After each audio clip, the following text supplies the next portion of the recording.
is he to question? కేవలం sympathy ఓట్లతోనే ఆ రోజు ముఖ్యమంత్రి అయ్యారు అని చెప్పి పార్టీ అంటే ప్రచారంలో చెప్తున్నారు కదా.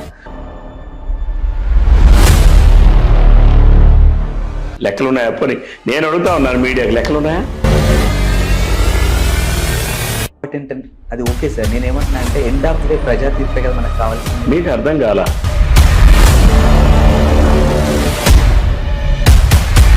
సార్ రాజన్న రాజ్యమే పెద్ద దోపిడీ రాజ్యం.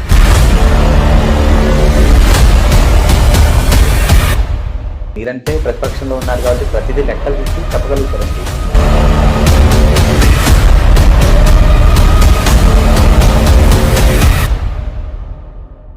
ఎప్పటికీ నిలిచేటటువంటి ఏకైక పార్టీ తెలుగుదేశం పార్టీ ఒక్కటే.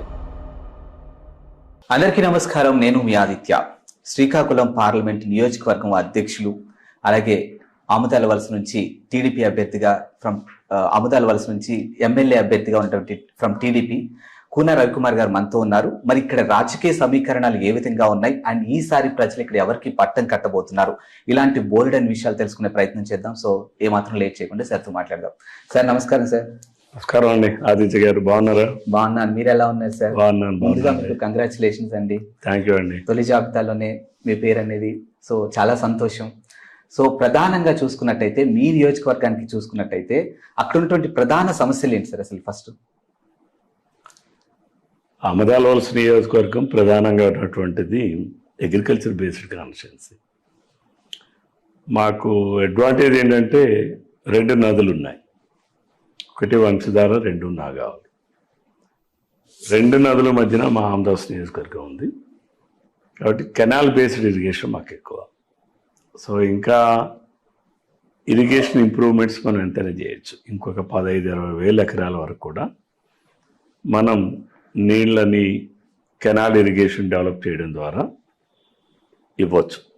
There is a possibility. అది ఇస్తే 85% of the land canal irrigation complete అవుతుంది. అందులో భాగంగానే మేము అప్పుడు నదుల అనుసంధానం, వాజ్పేయి గారు ఎప్పుడు మాట్లాడేవారు నదుల అనుసంధానం, బట్ దానిని ముందుగా తీసుకున్నటువంటిది చంద్రబాబు నాయుడు గారు. నదుల అనుసంధానంలో ఆ రోజు రాష్ట్రంలో గోదావరి నీళ్ళని కృష్ణా బేసిన్కి తరలించేది పట్టిసీమ ప్రాజెక్టు. ఇక్కడ నెక్స్ట్ రెండవది ఏంటంటే వంశధార, నాగావళి నదుల అనుసంధానం. ఆ రెండు అనుసంధానంతో ప్రారంభించాం. 60% పనులని. ఆ కెనాల్ కానీ కంప్లీట్ అయితే అదనంగా ఒక 8,000 ఎకరాలు 9,000 ఎకరాలు సాగులోకి వస్తుంది. ఇంకొక 6-7 వేల ఎకరాలకి లిఫ్ట్ ఇరిగేషన్స్ ద్వారా కూడా ఇచ్చే అవకాశం ఉండేది. సో ఆముదాల నియోజకవర్గంలో ఒక 15-16 వేల ఎకరాలు ఆ అనుసంధానం కార్యక్రమం ద్వారా పూర్తి చేయొచ్చు. అలానే మడ్డు వలస, ఎనదర్ సైడ్ మడ్డు వలస ప్రాజెక్ట్ కానీ కంప్లీట్ చేసి ఉంటే అదనంగా 3-4 వేల ఎకరాలు వస్తుంది. ఇక్కడ కూడా ఇంకో లిఫ్ట్ ఇరిగేషన్స్ పెట్టాం. అప్పుడు నా టైంలోనే అన్నీ మంజూరు చేసి పనులు ప్రారంభించి అన్నీ చేస్తే అది మొన్న ఒక 1000 ఎకరాలు కంప్లీట్ చేశారు. ఇంకొక లిఫ్ట్ ఇరిగేషన్ కూడా 3,500 ఎకరాలది ఉంది. అంటే ఇవన్నీ కానీ పూర్తి చేస్తే కొత్తగా రెయిన్ ఫెడ్ ఆయకట్టు, వర్షాధారం మీద ఆధారపడినటువంటి భూములకి కెనాల్ ఇరిగేషన్ మనం ఇచ్చేవాళ్ళం అవుతాం. It's of about 20,000 acres. So దీనివల్ల ఏమవుతుందంటే అగ్రికల్చరల్ ప్రోడక్ట్స్ ఇంప్రూవ్ చేయొచ్చు. ఇంకా వ్యవసాయాన్ని మేము ఇక్కడ ఇంప్రూవ్ చేయాలనే ఆలోచన ఎందుకంటే భోగాపురం ఎయిర్పోర్ట్ రేపు వస్తున్నటువంటి తరుణంలో అగ్రికల్చర్ ప్రోడక్ట్స్ని కానీ మనం ఇంప్రూవ్ చేస్తే ఆ ఎయిర్పోర్ట్ నుంచి అగ్రికల్చర్ ప్రోడక్ట్స్ని ఎక్స్పోర్ట్ చేయొచ్చు. సో ఆ దిశగా రైతుల ఆలోచనలు మనం చెయ్యాలి. దానివల్ల అగ్రికల్చర్ ఇన్కమ్ పెరగాలి. ఎందుకంటే మాకు ఇక్కడ పరిశ్రమలు లేవు.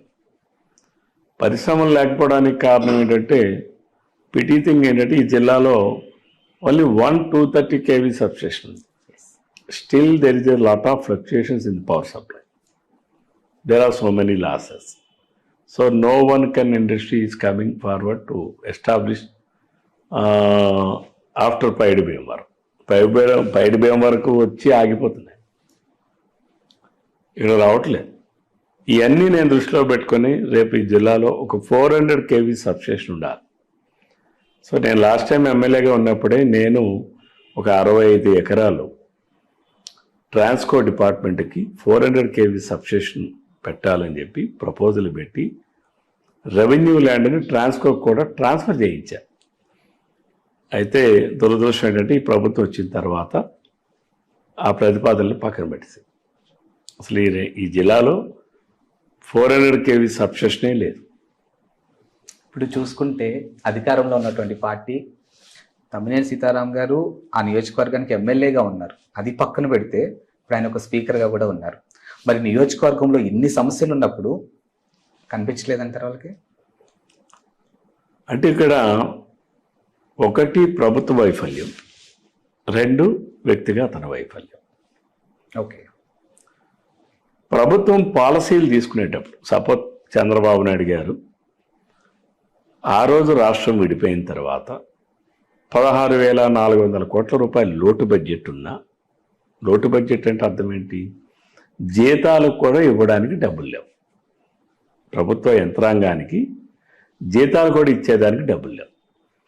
ఆ రోజుకి 1,32,000 కోట్ల రూపాయలు అప్పులు. కనీసం అట్లీస్ట్ రాజధానిలు కూడా లేదు. అంటే ముఖ్యమంత్రి కూర్చోవడానికి కుర్చీ కూడా లేదు ఆంధ్రప్రదేశ్ రాష్ట్రంలో. That is the stage. ఆ స్టేజ్లో ఆ రోజు అప్పుడే పుట్టిన బిడ్డని చంద్రబాబు నాయుడు గారికి అంగవైకల్యంతో ఉన్నటువంటి పుట్టిన బిడ్డని ఇచ్చారు. చంద్రబాబు నాయుడు గారికి ఏమి ప్రజలు 2014లో పట్టం కట్టేటప్పుడు అక్కడేమీ కుర్చీ కూడా లేదు. అటువంటి పరిస్థితుల్లో ఇచ్చినటువంటి దాంట్లో కూడా 65,000 కోట్ల రూపాయలు ఇరిగేషన్ ప్రాజెక్టుల నిర్మాణం కోసం ఖర్చు పెట్టాం. పోలవరాన్ని 72% పూర్తి చేశాం. అందులో భాగంగానే ఇరిగేషన్కి ఈ జిల్లాలో కూడా మడ్డువల్స్ తోటపల్లి రిజర్వాయర్ కోసం కావచ్చు, అలానే వంశధార రిజర్వాయర్ కావచ్చు, ఆఫ్షోర్ రిజర్వాయర్ కావచ్చు, నదుల అనుసంధానం కావచ్చు, ఇవన్నీ కూడాను చాలా వరకు రీహాబిలిటేషన్ ప్రాసెస్ అంతా కంప్లీట్ చేశాం. అంటే రైతులకి కాంపన్సేషన్ ఇవ్వడం, వాళ్ళ ఆస్తులకు కాంపన్సేషన్ ఇవ్వడం, ఇవన్నీ కూడా పూర్తి చేశాం. వంశధారని 92% మేము పూర్తి చేశాం. అట్లానే 534 కోట్ల రూపాయలు రైతులకు ప్యాకేజ్ ఇచ్చాం. ఆఫ్షోర్లో 34% రిజర్వాయర్ కంప్లీట్ చేశాం. అక్కడ కూడా రీహాబిలిటేషన్ ప్రాసెస్ అంతా కంప్లీట్ చేశాం. తోటపల్లిలో మొత్తం ప్రాజెక్ట్ అంతా కంప్లీట్ చేశాం. ఓన్లీ ఫీల్డ్ కెనాల్స్ ఉన్నాయి. ఈ ప్రభుత్వం వచ్చిన తర్వాత కనీసం 7% చేశారు. 7%. అంటే ప్రభుత్వ వైఫల్యం ఎందుకన్నానంటే ప్రభుత్వం ప్రయారిటైజేషన్లో ఇరిగేషన్ని పెట్టుకోలేదు. గత 5 సంవత్సరాలు ప్రతి ఒక్క చెరువుని రెస్టోర్ చేశాం. దానివల్ల water tables, ground water tables పెంచాం. అలానే ఇక్కడ ఉన్నటువంటి అంటే 17 మీటర్లు డెప్త్లో ఉన్నటువంటి వాటర్ టేబుల్స్ని నీరు చెట్టు ద్వారా మేము అన్ని ఇరిగేషన్ ఆల్ సోర్సెస్ని మేము ఇంప్రూవ్మెంట్ చేయడం ద్వారా 7 మీటర్ల డెప్త్ తీసుకొచ్చాం. అంటే గ్రౌండ్ వాటర్ రాష్ట్రం మొత్తమే పెరిగింది. అలానే అన్నీ కూడా ఎగ్జిస్టింగ్ కెనాల్ సిస్టమ్ అంతా ఎప్పుడు ఎవ్రీ ఇయర్ కూడా రెస్టోర్ చేసేవాళ్ళం. దానివల్ల చివరి ఆయకట్టు వరకు నీరు అందించాం. ఈరోజు 5 సంవత్సరాల్లో అవన్నీ పొడిగిపోయినాయి. ఆయకట్టుకు అసలు ప్రాజెక్ట్ కింద ఉన్న ఆయకట్టుకు నీరు అందే పరిస్థితి లేదు. దానివల్ల అగ్రికల్చర్ ప్రొడక్షన్ పడిపోయింది. దానివల్ల రాష్ట్రం మొత్తం మీద ప్రొడక్షన్ పడిపోయింది. ఎందుకు జగన్మోహన్ రెడ్డి చేశాడు అంటే రైతుల మీద ఒక రకమైనటువంటి కక్ష. చివరి ఆయకట్టు వరకు నీళ్ళు అందించిన మిమ్మల్ని పక్కన పెట్టి మరి వాళ్ళకెందుకు పట్టం కట్టారు ఆ టైంలో? ఒక్కొక్కసారి ప్రజలు ఏమరపాటుతనం. ఒకే ఒక్కటి మీకు చెప్తా. నిన్న తెలుగుదేశం పార్టీ మేము పాజిటివ్తో ఓడిపోయాం. మీన్స్ మా ప్రభుత్వాన్ని కానీ మమ్మల్ని కానీ ప్రజలు వ్యతిరేకించలా. ఓకే. జగన్మోహన్ రెడ్డి సెంటిమెంట్తో గెలిచాడు. ఒక్క ఛాన్స్, మా నాయన చచ్చిపోయాడు, వాళ్ళ అమ్మ వచ్చి ఏం చెప్పింది, విజయమ్మ గారు తండ్రి లేని బిడ్డ మీరు ఒకసారి చూడండి, ఒక్క ఛాన్స్ ఇవ్వండి. చెల్లి ఏం చెప్పింది, మా అన్న వదిలిన బాణాన్ని నేను, మా అన్నకు ఒక్క ఛాన్స్ ఇవ్వండి అన్నాడు. జగన్మోహన్ రెడ్డి ఏం అడుక్కున్నాడు? నాకు ఒక్క ఛాన్స్ ఇవ్వండి అని అడుక్కున్నాడు. అయిపోయింది. అంటే సెంటిమెంట్ ఒక్కొక్కసారి అయిపోయింది అంటారు. ఒక ఛాన్స్ అయిపోయింది కదా. ఆయన అడిగిందే ఒక ఛాన్స్ కదా. సో ఆయన ఏమి ఇనీషియల్ గా ఆయన అడిగింది ఏంటి? ఒక్క ఛాన్స్. Given opportunity. మీరే వచ్చారు నాకు ఇంటర్వ్యూ చేస్తామని అడిగారు. So I given a time. Repeatedly అంటే నాకు కూడా టైం పర్మిట్ చేయదు కదా. మీరు కూడా ఇంటర్వ్యూకి రిపీటెడ్ గా రారు కదా. అంటే జగన్మోహన్ రెడ్డి అడిగినటువంటి ఒక్క ఛాన్స్ అయిపోయింది. Okay, there is no mean to give another chance. Okay, because ప్రజలకు అర్థమైపోయింది. ఈ 5 సంవత్సరాలు ఒక్క ఛాన్స్ అని 5 సంవత్సరాలు మనం అధికారం ఇస్తే రాష్ట్రాన్ని ఎంత సర్వనాశనం చెయ్యొచ్చు, ప్రాంతాలతో సహా అన్ని ప్రాంతాల్లో కూడా సర్వనాశనం చేయొచ్చు, అన్ని కులాలని సర్వనాశనం చేయొచ్చు, అన్ని మతాలను సర్వనాశనం చేయొచ్చు, అన్ని వర్గాలను సర్వనాశనం చేయొచ్చు అని నిరూపించినటువంటి ఏకైక వ్యక్తి జగన్మోహన్ రెడ్డి. కాబట్టి ఒక్క ఛాన్స్ అనేటటువంటిది అయిపోయింది. అందుకే నేను క్లియర్గా చెప్పాను. మొన్న మేము పాజిటివ్తో ఓడిపోయాం. జగన్మోహన్ రెడ్డి సెంటిమెంట్తో గెలిచాడు. సెంటిమెంట్ ఎప్పుడు కూడా ఒకసారే పనిచేస్తుంది. ఆ తండ్రిని చూసి ఓటయ్యండో, లేకపోతే మా నాయన చూసి జైన్నాను, లేకపోతే ఒక్క అవకాశం ఇవ్వడాను, ఈ అడుక్కునేది, ఈ మోడల్ ఆఫ్ ఈ ఆపరేషన్ ఏదైతే ఓటింగ్ ఆపరేషన్ అంటే ఓటింగ్ని అడిగేటటువంటి ఆపరేషన్ ఉందో అది ఒకసారి పనిచేస్తుంది.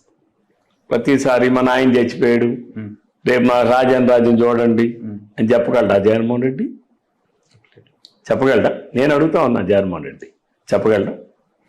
సరే, రాజన్న రాజ్యం ఏంటో నా ఒపీనియన్స్ నాకున్నాయి. సరే, రాజన్న రాజ్యమే పెద్ద దోపిడీ రాజ్యం. ఇప్పుడు జగన్మోహన్ రెడ్డి 1,00,000 కోట్లు దోచుకున్నాడు. ఎవరి టైంలో దోచుకున్నాడు? తండ్రి ముఖ్యమంత్రిగా ఉన్నప్పుడు దోచుకున్నాడు. అంటే తండ్రి కొడుకులు కలిసి దోచుకున్నారు. కాబట్టి రాజశేఖర రెడ్డి గారు అనే వ్యక్తి చనిపోయిన సంఘటన బాధిస్తుంది తప్ప రాజశేఖర రెడ్డి చేసిన పరిపాలన ఈ రాష్ట్రానికి కూడా దురదృష్టం. ఇదే 2019 ఎలక్షన్స్ టైంలో సాక్షాత్తు మన మోడీ పోలవరంకి సంబంధించినటువంటి ప్రాజెక్ట్ ఏదైతే ఉందో ఎలక్షన్ క్యాంపెయినింగ్లో చంద్రబాబు నాయుడు గారిని పట్టుకొని పోలవరం అనే ఒక టాపిక్ తీసుకొని ఏటీఎంలా వాడారు, మరి మీరు కూడా దోచుకున్నారు, 5 సంవత్సరాలు పరిపాలించారు అని సాక్షాత్తు ప్రధాని గారు ఎలక్షన్ క్యాంపెయినింగ్లో అన్నారు. మరి దీనిపై మీ స్పందన? ప్రధాని మోడీ గారు ఏమైనా భగవంతుడా? కాదు, నేను అనేది ఈజ్ ఎ పొలిటీషియన్. అవును, Modi is a politician. Yes, I'm the politician. Chandrababu Naidu garu is a politician. అది మాకు one of the opposition party he commented against Chandrababu Naidu.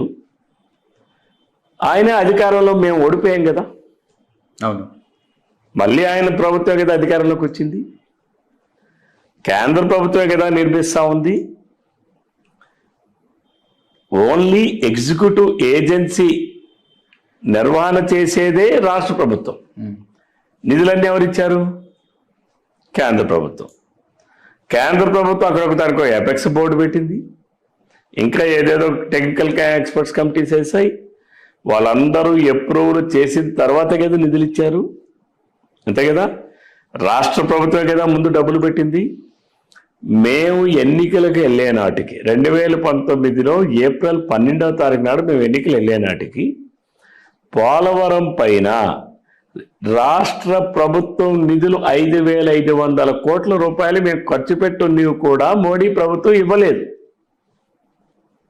అర్థమైంది కదా. ఓవరాల్గా ఖర్చు పెట్టినటువంటి డబ్బుల్లో 5,500 కోట్ల రూపాయలు రాష్ట్ర ఖజానా నుంచి ఖర్చు పెట్టి పోలవరం నిర్మాణం కోసం ఖర్చు పెట్టిన ఏవైతే నిధులు ఉన్నాయో రీఎంబర్స్ చేయాల్సినటువంటి పరిస్థితి ఉన్నప్పటికీ కూడా కేవలం రాజకీయ కక్షను తీర్చుకోవడం కోసమే మోడీ గారి ప్రభుత్వం నిధులే విడుదల చేయలేదు. రైట్, ఏటీఎం అన్నారు, మంచిదే. ఆయన ప్రధానమంత్రి మళ్ళీ అయ్యారు కదా, మరి ఎందుకు ఆ ఏటీఎంది నిరూపించలేదు? That is my straight question. He has to answer it. Okay, they are in the power. Chandrababu Naidu garu తప్పు చేశారు, కోన రవికుమార్ గారు తప్పు చేశారు, మీరు అధికారంలో ఉన్నారు, నిధులు మీరే ఇచ్చారు. రాష్ట్ర ప్రభుత్వం ఓన్లీ ఎగ్జిక్యూటివ్ ఏజెన్సీ, పర్యవేక్షణ చేసి కన్స్ట్రక్షన్ అంతా పర్యవేక్షణ చేసేటటువంటి ఏజెన్సీ రాష్ట్ర ప్రభుత్వం. ఎందుకు రాష్ట్ర ప్రభుత్వాలు ముందు డబ్బులు పెట్టమన్నారు, రాష్ట్ర ప్రభుత్వం ముందు డబ్బులు ఖర్చు పెట్టి చేసిన తర్వాత ఆ డబ్బులు కేంద్ర ప్రభుత్వం రీఎంబర్స్ చేస్తుంది, తిరిగి వెనక్కి ఇస్తుంది రాష్ట్ర ప్రభుత్వానికి. ఆ రోజు నాటికి మాకు 5,500 కోట్లు ఇవ్వాల. ఎన్నికలు అయిన తర్వాత జగన్మోహన్ రెడ్డికి రాష్ట్ర ప్రభుత్వం, ఈ ప్రభుత్వం వచ్చిన తర్వాత నిధులు ఇచ్చారు, అంతే కదండి. మరి జగన్మోహన్ రెడ్డి ప్రభుత్వానికి పోలవరంకి నిధులు ఎలాగొచ్చాయి? ఆ రోజు మేము ఖర్చు పెట్టిన డబ్బులకి రీఎంబర్స్ చేశారు, అంతేగాని జగన్మోహన్ రెడ్డి ప్రాజెక్ట్లో 2% కూడా అదనంగా ఖర్చు పెట్టలేదు కదా. పనులు పూర్తి చేయనప్పుడు రీఎంబర్స్మెంట్ క్వశ్చన్ ఎక్కడి నుంచి వస్తుంది? సో ఇది fact. Then coming to me నియోజకవర్గానికి సంబంధించి కానీ మీకు సంబంధించిన అంశం చూసుకుంటే, ఒక యాంకర్గా కాకుండా మీ నియోజకవర్గంలో ఒక ఓటర్గా నేను అడుగుతున్నాను మిమ్మల్ని. ఇప్పుడు ఎలాగో మీరు రాబోతున్నారు, సో రవికుమార్ గారికి నేను ఎందుకు ఓటేయాలి? It's a very good question. ఎందుకు ఓటేయాలనేది ప్రజలు చాలా వివేకంతో ఆలోచిస్తారు. నేను క్వశ్చన్ ఎందుకు అడిగాను తర్వాత నేను ఎక్స్ప్లెనేషన్ ఇస్తాను. నేను మీకు ప్రజలు నాకే వెయ్యాలి, రవికుమార్కి ఎందుకు వెయ్యాలని. నేను ఇది 4వసారి పోటీ చేయడం. రేపు 2009లో పోటీ చేశా, ఓడిపోయాను. ఆ రోజు ప్రత్యేకమైనటువంటి పరిస్థితులు. తెలుగుదేశం పార్టీ అభ్యర్థిగా నేను పోటీ చేశా. 2014లో పోటీ చేశా, ప్రజలు ఆశీర్వదించారు, గెలిచాను. 2019లో ఓడిపోయాను. రేపు 2024లో వెళ్తున్నాను. నాకు ఇచ్చిన 5 సంవత్సరాల కాల పరిమితిలో నేను ఆ 5 సంవత్సరాలు చేసినటువంటి నియోజకవర్గంలో చేసినటువంటి సంక్షేమం కావచ్చు, అభివృద్ధి కావచ్చు, ఈ రెండే నాకు పారామీటర్స్. ఏ పొలిటికల్ పార్టీకైనా ఒక రాజకీయ నాయకుడికైనా పారామీటర్స్ ఏంటి? ఈ రెండు. మూడో పారామీటర్ కూడా ఇంకోటి ఉంది. It's very very important. ప్రజలతో ఏ రకంగా నేను మమేకమయ్యాను, ప్రజలతో ఏ రకంగా నేను బిహేవ్ చేశాను, అలానే కరప్షన్ ప్రాక్టీసెస్ కానీ మాల్ ప్రాక్టీసెస్ కానీ వీటన్నిటి మీద కూడా ప్రజలు చూస్తారు. అంటే ఒక వ్యక్తి తాలూకాది నేను చేసిన సంక్షేమం అంటే ప్రభుత్వ కార్యక్రమాన్ని ప్రజలకు అందించేటటువంటిది ప్రాసెస్. రెండవది ప్రభుత్వం నుంచి నిధులు తీసుకొచ్చి ప్రజలకు అవసరం ఆకాంక్షలు తీర్చేటటువంటి డెవలప్మెంట్ యాక్టివిటీస్. ఇన్ఫ్రాస్ట్రక్చర్ క్రియేట్ చేయడం ద్వారా ఏంటంటే ప్రజల ఆస్తుల తాలూకా విలువలు పెరుగుతాయి. అలానే మూడవది నేను ప్రజలతో మమేకమైనటువంటి విధానం, my personal behaviours including body language, అలానే my personal disciplines and characters. ఆ 5 సంవత్సరాల్లో నేను ఏ రకంగా ప్రజలతో మమేకం అయ్యాననేటటువంటి ప్రజలందరికీ తెలుసు. నా నియోజకవర్గం అర్ధరాత్రి నా తలుపు తట్టిన ప్రతి ఒక్కరి సమస్య అందు కూడా బాధ్యతగా నేను నిర్వహించాను. ఒకటి, గడచిన 50 సంవత్సరాల్లో చెయ్యలేనటువంటి పనుల్ని 5 సంవత్సరాల్లో నేను చేసి చూపించాను. అయితే సహజంగా మంచి అనేది చాలా లేటుగా తాబేళ్ళ నడుస్తుంది. అబద్ధం అనేది గాలి కన్నా వేగంగా నడుస్తుంది. నేను చేసినటువంటి అభివృద్ధి ఈరోజు కంపారిజన్ చేసుకున్నారు. ఎప్పుడు కూడా ఒక చెడు జరిగితేనే ఒక మంచి తాలూకా విలువ ఏంటో జరుగుతుంది. మనిషి బతుకున్నప్పుడు మనిషి విలువ తెలియదు, మనిషి పోయినాక ఆ మనిషి విలువ తెలుస్తుంది. అట్లాగే నేను చేసిన మంచి ఏంటో, నేను చేసిన అభివృద్ధి ఏంటో, నేను చేసిన సంక్షేమం ఏంటో ఈరోజు ప్రజలు గమనిస్తూ ఉన్నారు, కంపారిజన్ చేసుకుంటా ఉన్నారు.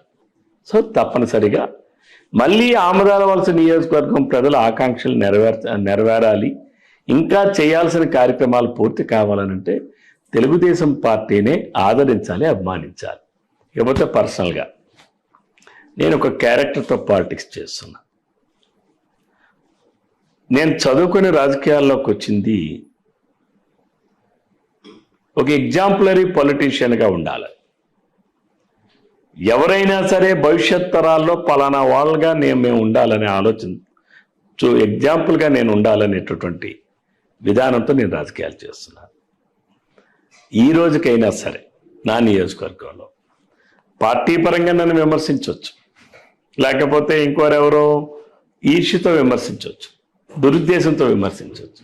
కానీ వ్యక్తిగతంగా ఏ ఒక్కరూ నేను ఈ తప్పు చేశానని విమర్శించే పరిస్థితి ఈ నియోజకవర్గంలోని కాదు, ఈ జిల్లాలోని కాదు, ఎక్కడ కూడా లేదు. ఎందుకన్నా ఒక పొలిటీషియన్గా నాకేం కావాలి? అంటే ఇందాక మీరు బిహేవియర్ అని అన్నారు కదా, సో రీజన్స్ ఏవైనా ఉండొచ్చు. సమ్ సిచ్యువేషన్స్లో, సమ్ రీజన్స్లో మీరు అరెస్ట్ వరకు కూడా వెళ్ళారు. It is called behaviour? No, it's never. Because Jaganmohan Reddy అనే వ్యక్తి అధికారంలోకి వచ్చిన తర్వాత తెలుగుదేశం పార్టీ నాయకుల్ని, కార్యకర్తల్ని వేధించడంలో భాగంగానే నా పైన కేసులు. మీరు తప్పు చేయలేదు. తప్పుడు ఎందుకు చేశా? ప్రజల కోసం ప్రశ్నించడమే తప్పు అని అనుకుంటే ప్రజాస్వామ్యంకి అర్థమే ఉంది. Okay, what for we are here? ఎవరి కోసం మేము ఉన్నాం? ప్రజల కోసం. మేము వీఆర్ ఫర్ ది పీపుల్. వాళ్ళ గొంతుకుని మా గొంతుకుగా చేసి మాట్లాడాలి, వాళ్ళ బాధని మా బాధగా ఫీల్ అయ్యి మాట్లాడాలి, వాళ్ళ ఆక్రందనని మేము వినిపించాలి, వాళ్ళ ఆక్రోశాన్ని మేము వినిపించాలి. ఆ అరెస్ట్ టైంలో ప్రతిపక్షంలో ఉండి పోరాడడం ఒక ఎత్తు, దానికి శృతి మించి మాట్లాడారు కాబట్టి, శృతి మించి ఉన్నారు కాబట్టి మేము అరెస్ట్ వరకు తీసుకెళ్ళాము అనే వాదనలు కూడా వినిపిస్తున్నాయి. శృతి మించి మాట్లాడకపోతే ఇక రోడ్డు మీద దిగిన తర్వాత మంచిగా ఉంటాం. ఎవరినైనా నేను ఎదిరిస్తా, ఈవెన్ జగన్మోహన్ రెడ్డి. ఏదైతే డెమోక్రటిక్ లైన్స్ దాటినా, చట్ట పరిధి దాటినా తప్పనిసరిగా జగన్మోహన్ రెడ్డి అయినా సరే నా విధానం ఇలాగే ఉంటుంది. ఎందుకంటే నేను చట్ట పరిధిలో నేను నడవడానికి ప్రయత్నం చేస్తా. చట్ట పరిధిలోనే ప్రతి ఒక్క వ్యక్తి నడవాలని నేను కోరుకుంటా. ప్రతి ఒక్కరు కూడా చట్టాన్ని గౌరవించాలి. చట్టాన్ని గౌరవించడం అంటే చట్టానికి లొంగడం కాదు. మీరు చట్టాన్ని అతిక్రమించేటప్పుడు తప్పనిసరిగా నేను క్వశ్చన్ చేస్తాను. It is my right. ప్రశ్నించడమే నేరం అనుకుంటే ఈ ప్రభుత్వం నేరం అనుకుని నా మీదే కాదు, ఈ రాష్ట్రంలో ఎన్ని కేసులు ఉన్నాయి? జగన్మోహన్ రెడ్డి పాదయాత్ర చేయలేదా? కేసులు పెట్టామా? బైక్ లాక్కున్నామా?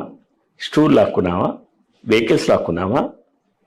మరి లోకేష్ బాబు గారు పాదయాత్ర చేస్తే ఎందుకు బైక్ లాక్కున్నారు? ఎందుకు వెహికల్స్ తీసుకెళ్ళి సీజ్ చేశారు? స్టూల్ కూడా ఎందుకు లాక్కున్నారు?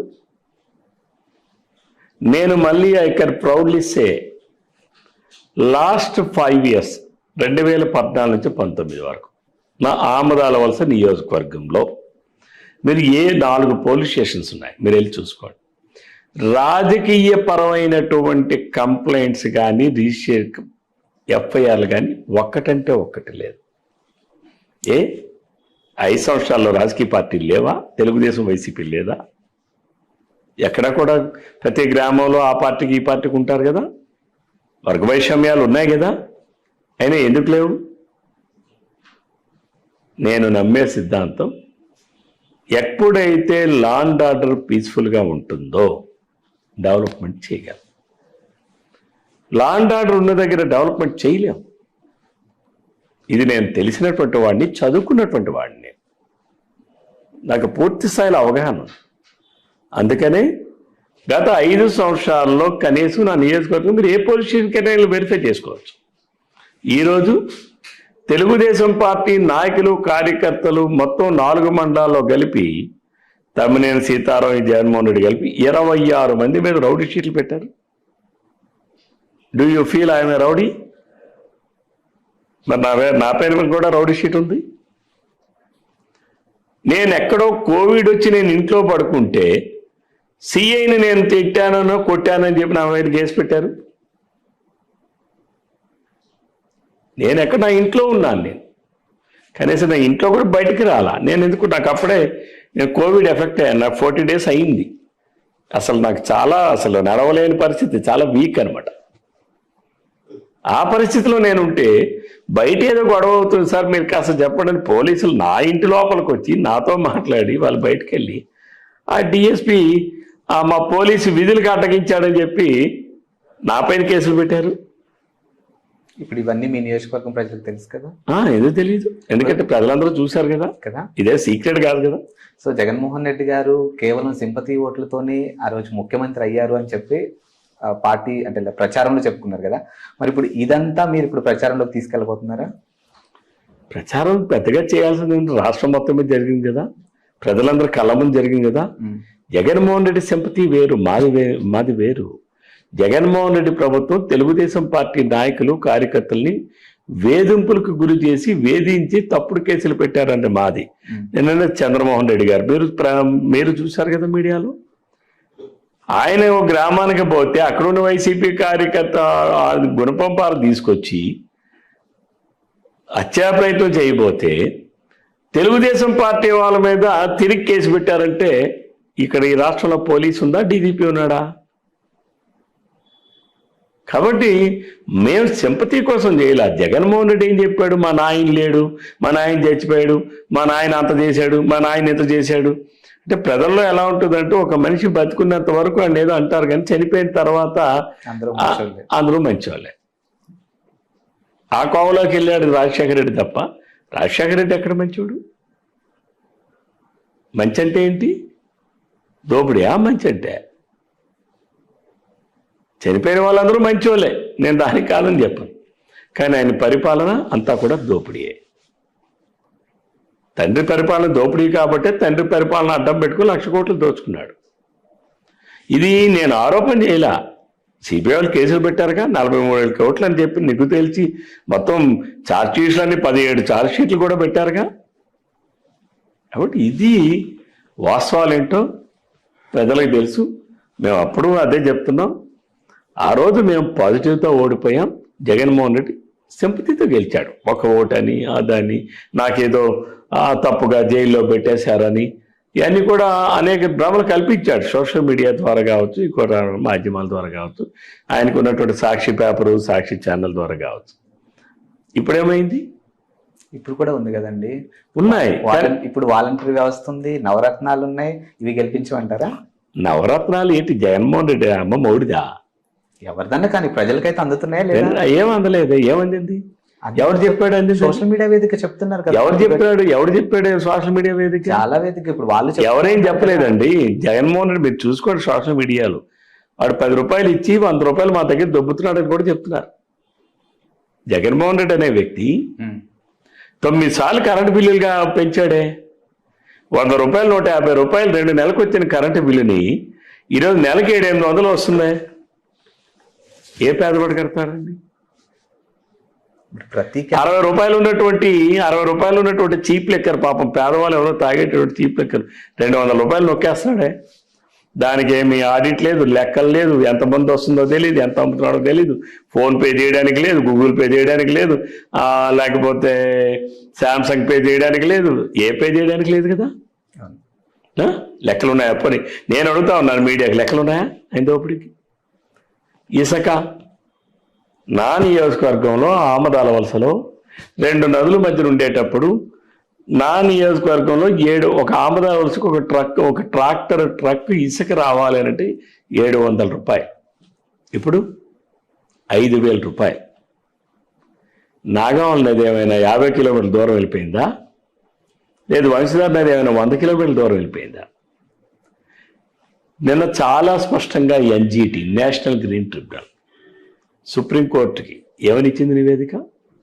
కేంద్ర ప్రభుత్వం నియమించినటువంటి అధికారిక కమిటీ ఈ రాష్ట్రంలో 542 ఇసుక రీచుల్లో ప్రతిరోజు 1000 నుంచి 2000 మెట్రిక్ టన్నులు ఇసుకని అక్రమంగా తవ్వారు అని నివేదిక ఇచ్చారు. ప్రభుత్వ రేటు ప్రకారం ఒక టన్ను మెట్రిక్ టన్ను ఇసుక ధర 475 రూపాయలు,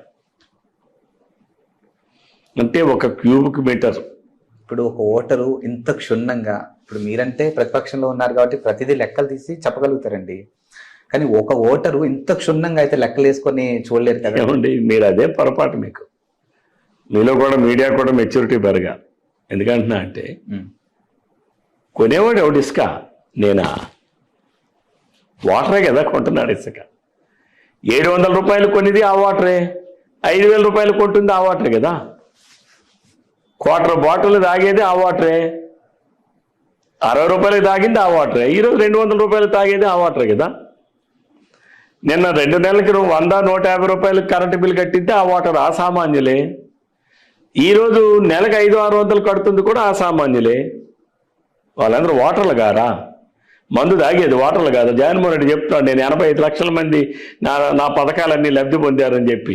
85 లక్షల మంది 60 రూపాయలు 200 రూపాయలకేమో మందు బాటిల్ పెంచి తాగారు కదా. ఆ డబ్బులేవి? ఈ రాష్ట్రంలో 1,43,00,000 ఇల్లున్నాయన్నాడు. 1,43,00,000 ఇల్లు, నెలకి 200 రూపాయలు, 150 రూపాయలు వచ్చినటువంటి కరెంటు బిల్లు, ఈరోజు 2 నెలలకు వచ్చే కరెంటు బిల్లు నెలకు 600-700 వస్తుందనంటే మరి ఆ ఇళ్ళన్నిటికీ ఎంత లాగావు? 500 రూపాయలు ఉన్నటువంటి గ్యాస్ కనెక్షను, గ్యాస్ సిలిండర్ ధర ఈరోజు 1,200 రూపాయలు, 700 రూపాయలు. అందులో నీ వ్యాట్ ట్యాక్స్ ఎంత? నువ్వు ఎంత లాగుతున్నావు?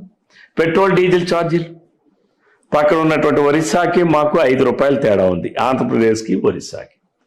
పక్కన ఉన్న తమిళనాడుకి మనకి 10 రూపాయలు తేడా ఉంది 1 లీటర్ పెట్రోల్ ధర.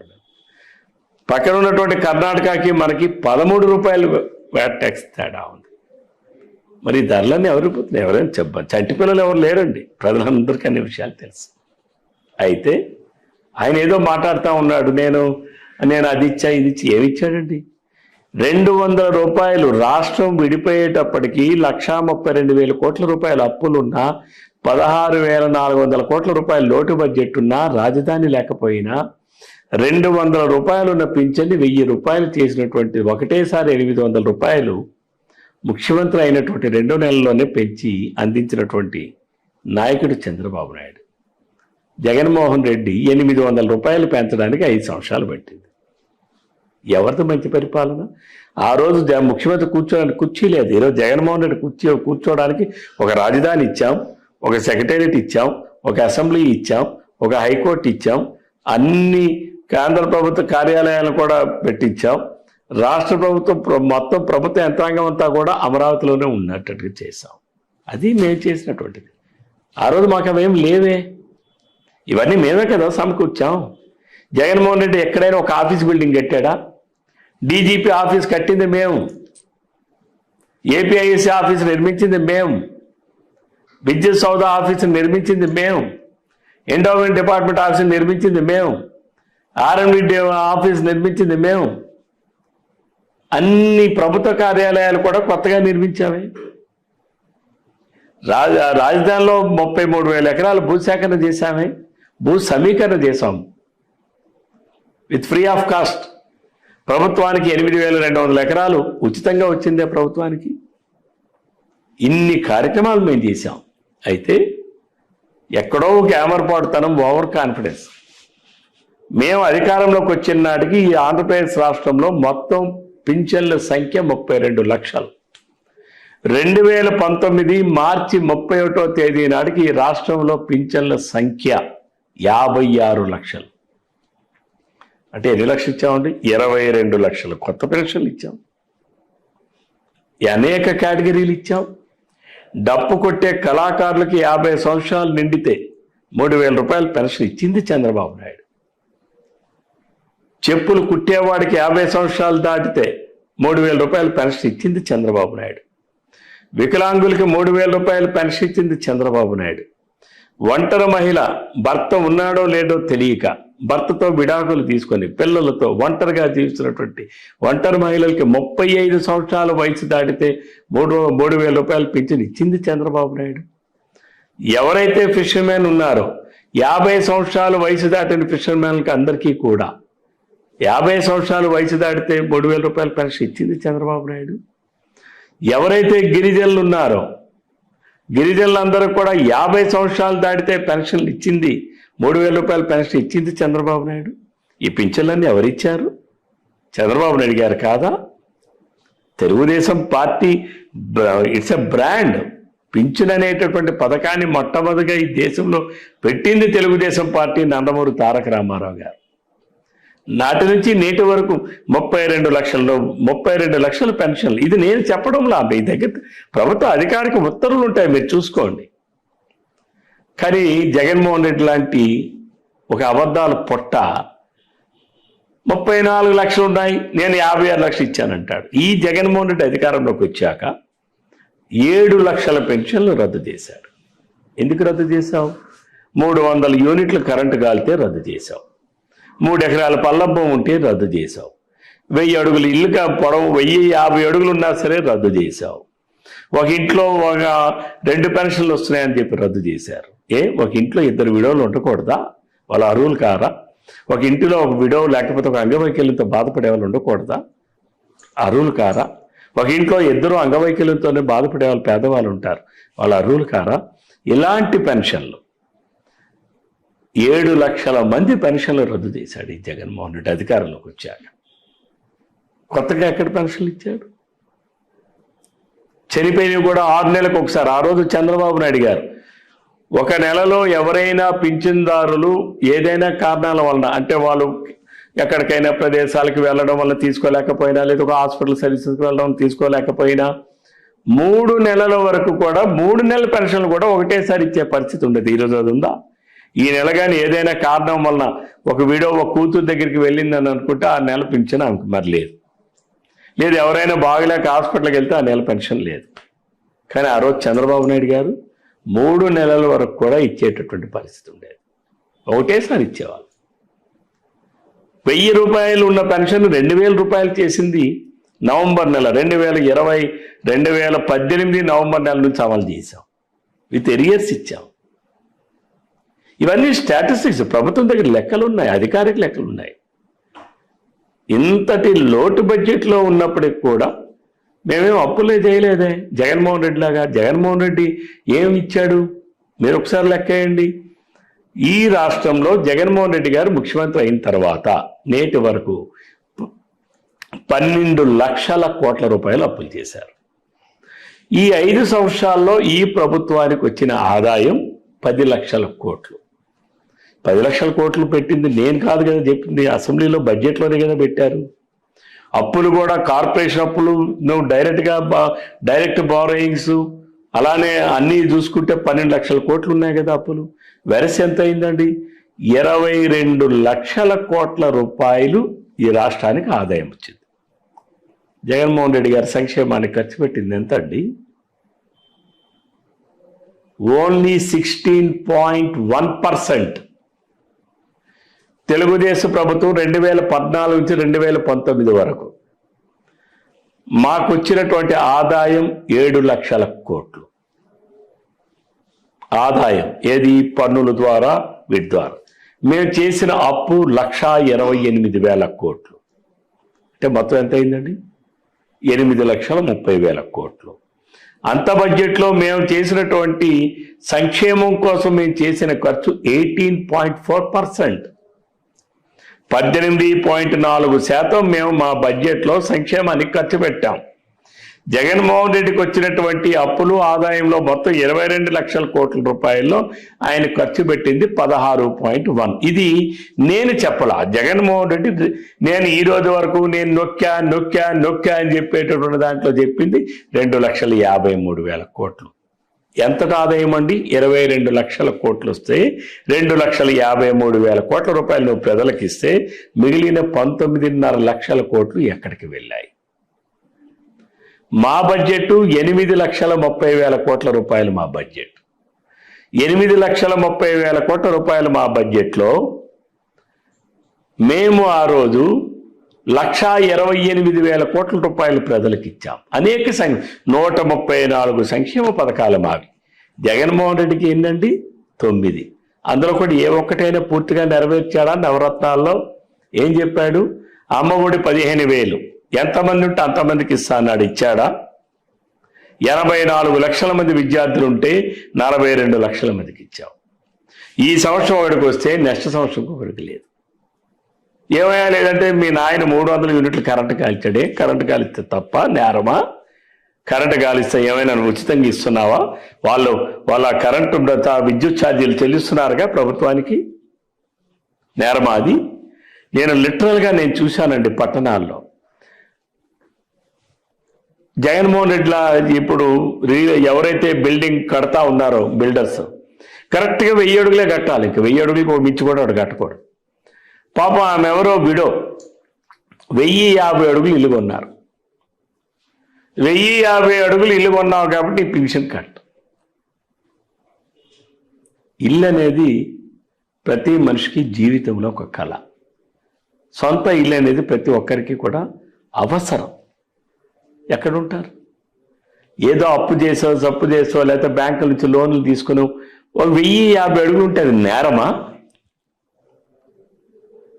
ఈరోజు అటువంటి పరిస్థితులు ఈ రాష్ట్రంలో ఉన్నాయి. నేను చూశాను నా ఆమదాల వలసలో. నేను ఆ రోజు నా నియోజకవర్గంలో 5 సంవత్సరాల కాలంలో నేను 24,000 మందికి పెన్షన్లు ఇచ్చాను. 24,000. ఈరోజు నా నియోజకవర్గంలో ఈ 5 సంవత్సరాల కాలంలో సుమారు 5,000 పెన్షన్లు రద్దు చేశారు. అంటే ఎవరు? చంద్రబాబు నాయుడు గారి పెన్షన్లు ఇస్తే జగన్మోహన్ రెడ్డి రద్దు చేశాడు. ఏంటి ఆ రద్దు? నీ ఇల్లు నేను పట్టణంలో చూశాను, 378 పెన్షన్లు ఒకసారి ప్రొసీడింగ్లో చూసా. 1000 అడుగుల కన్నా ఎక్కువ ఉంది. పాపం వాళ్ళ పెద్దలు ఎవరో పూర్వం ఇల్లు పొడవుగా ఉంటాయి కట్టేశారు. అంటే ఇప్పుడు ఈ జగన్మోహన్ రెడ్డి పెన్షన్ ఇస్తాడని చెప్పి ఆ ఇల్లు కూలగొట్టాలా? లేకపోతే జగన్మోహన్ రెడ్డి పెన్షన్ ఇస్తాడు కాబట్టి 3,000 రూపాయలు పెన్షన్ కావాలి కాబట్టి సగం ఇల్లు అమ్మేయాలా? ఏంటది? ఏంటి ఆ తిక్క ఆలోచనలు? ఏంటి ఆ సైకో బుద్ధి? దీనివల్ల ఈరోజు ఈ రాష్ట్రంలో పేదలకి సంక్షేమం లేకుండా పోయింది. అమ్మఒడి అన్నాడు, ఎంత ఇస్తున్నాడండి? 13,000. మాట మీద ఉన్నాడా? అందరికీ అన్నారు, కొందరికి ఇచ్చాడు. ఇది వాస్తవం కాదా? అంటే నవరత్నాల్లో ఏ ఒక్కటైనా ఫుల్ఫిల్ చేశాడా? జగన్మోహన్ రెడ్డి ఇంకో మాట చెప్పాడు, నేను రైతు భరోసా కేంద్ర ప్రభుత్వంతో సంబంధం లేకుండా 12,500 ఇస్తానని పాదయాత్రలో చెప్పాడు, ఎన్నికల సభల్లో చెప్పాడు. ఇచ్చాడా? 7,500 కదా ఇచ్చింది. ఆ రోజు మేము రుణమాఫీ చేశాం. 56 లక్షల మందికి రుణమాఫీ చేశాం. 50,000 రూపాయల వరకు 56 లక్షల మంది రైతులకు ఒకటేసారి వాళ్ళ అప్పులన్నీ కూడా మేము జమ చేశాం. 26 లక్షల మందికి ₹1,00,000 వరకు కూడా మేము అప్పులు జమ చేశాం. 32 లక్షల వరకు. ఇంకొక 24 లక్షల మందికి ఇంకొక 50,000 ఇయ్యాల్సిన 7,200 కోట్ల రూపాయలు మేము నిధులు విడుదల చేస్తే బ్యాంకర్స్ విత్డ్రాల్స్ లేట్ చేయడం వలన సుమారు 700-800 కోట్ల రూపాయలు రిలీజ్ చేశారు. మిగిలినటువంటి 6,400 కోట్ల రూపాయలు ఎన్నికల కమిషన్ కంప్లైంట్ ఇవ్వడం వలన ఆ రోజు ఎన్నికల కమిషన్ నిలుపుదల చేస్తే ఈ ప్రభుత్వం జగన్మోహన్ రెడ్డి వచ్చిన మరుక్షణం ఆ రైతు రుణమాఫీని రద్దు చేసి ఆ 6,400 కోట్ల రూపాయల్ని మొట్టమొదటిగా అమ్మఒడి అని చెప్పి విడుదల చేసింది. ఇది వాస్తవం కాదా? 5 సంవత్సరాలు అమ్మఒడి అన్నాడు, ఇచ్చాడా? ఒకటేమో ఆ రోజు మేము రైతులు రుణమాఫీ కోసం ఉంచినటువంటి డబ్బుల్ని రద్దు చేసి అమ్మఒడి ఇచ్చాడు. 5 సంవత్సరాలు ఇవ్వాల్సిన అమ్మఒడిని 4 సంవత్సరాలు కుదిచ్చాడు. ఇది వాస్తవం కాదా? ఇది ఇచ్చాడా జగన్మోహన్ రెడ్డి? రైతు భరోసా ఇంకా ఏమున్నాయి? నేను మద్యపాన నిషేధం 9 రత్నాల్లో అదొక రత్నమే కదా. మరి ఈ రత్నం ఏమైంది?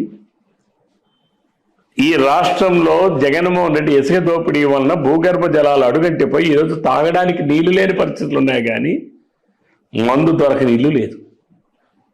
మొబైల్ బెల్ షాపులు వస్తాయి. మొబైల్ బెల్ షాపులు ఇప్పుడు ఈ మొబైల్ బెల్ షాపుల్లో మద్యం పుష్కలంగా దొరుకుతూ ఉంది. ఎందుకంటే జగన్మోహన్ రెడ్డి గారే తయారు చేస్తాడు. జగన్మోహన్ రెడ్డి లారీల్లోనే షాపులకు వస్తాయి. జగన్మోహన్ రెడ్డి మనుషులతోనే షాపులు అమ్మిస్తాడు. మొత్తం డబ్బంతా కూడా జగన్మోహన్ రెడ్డికే పోతా ఉంది. ఇసుకలో 1,00,000 కోట్లు పోయింది, మందులో 1,00,000 కోట్లు పోయింది. ఈ ధనవంత ఎవరికి పోతుంది? జగన్మోహన్ రెడ్డికి పోతుంది. వచ్చిన ఆదాయం ఎక్కడికి పోతుంది? తాడేపల్లి ప్యాలెస్కి పోతా ఉంది. మరి ప్రజలకేం మిగిలింది? ఎవరికైనా ఈ రాష్ట్రంలో ఆనాడు చంద్రన్న బీమా ఇచ్చాం, 5 లక్షల రూపాయలు వాళ్ళ ఇంటికి ఇచ్చాం. ఈ రాష్ట్రంలో ఎవరికైనా ఇచ్చిందా? పేరు మార్చాడు జగన్మోహన్ రెడ్డి, వైఎస్ఆర్ బీమా. ఒకడంటే ఒకరికైనా ఇచ్చాడా? ఆ రోజు 50 సంవత్సరాల లోపు చనిపోతే పెద్ద కర్మ జరిగిన 12వ రోజు నాడు వాళ్ళ ఇంటికి తీసుకెళ్లి 2 లక్షల రూపాయలు ఇచ్చాం.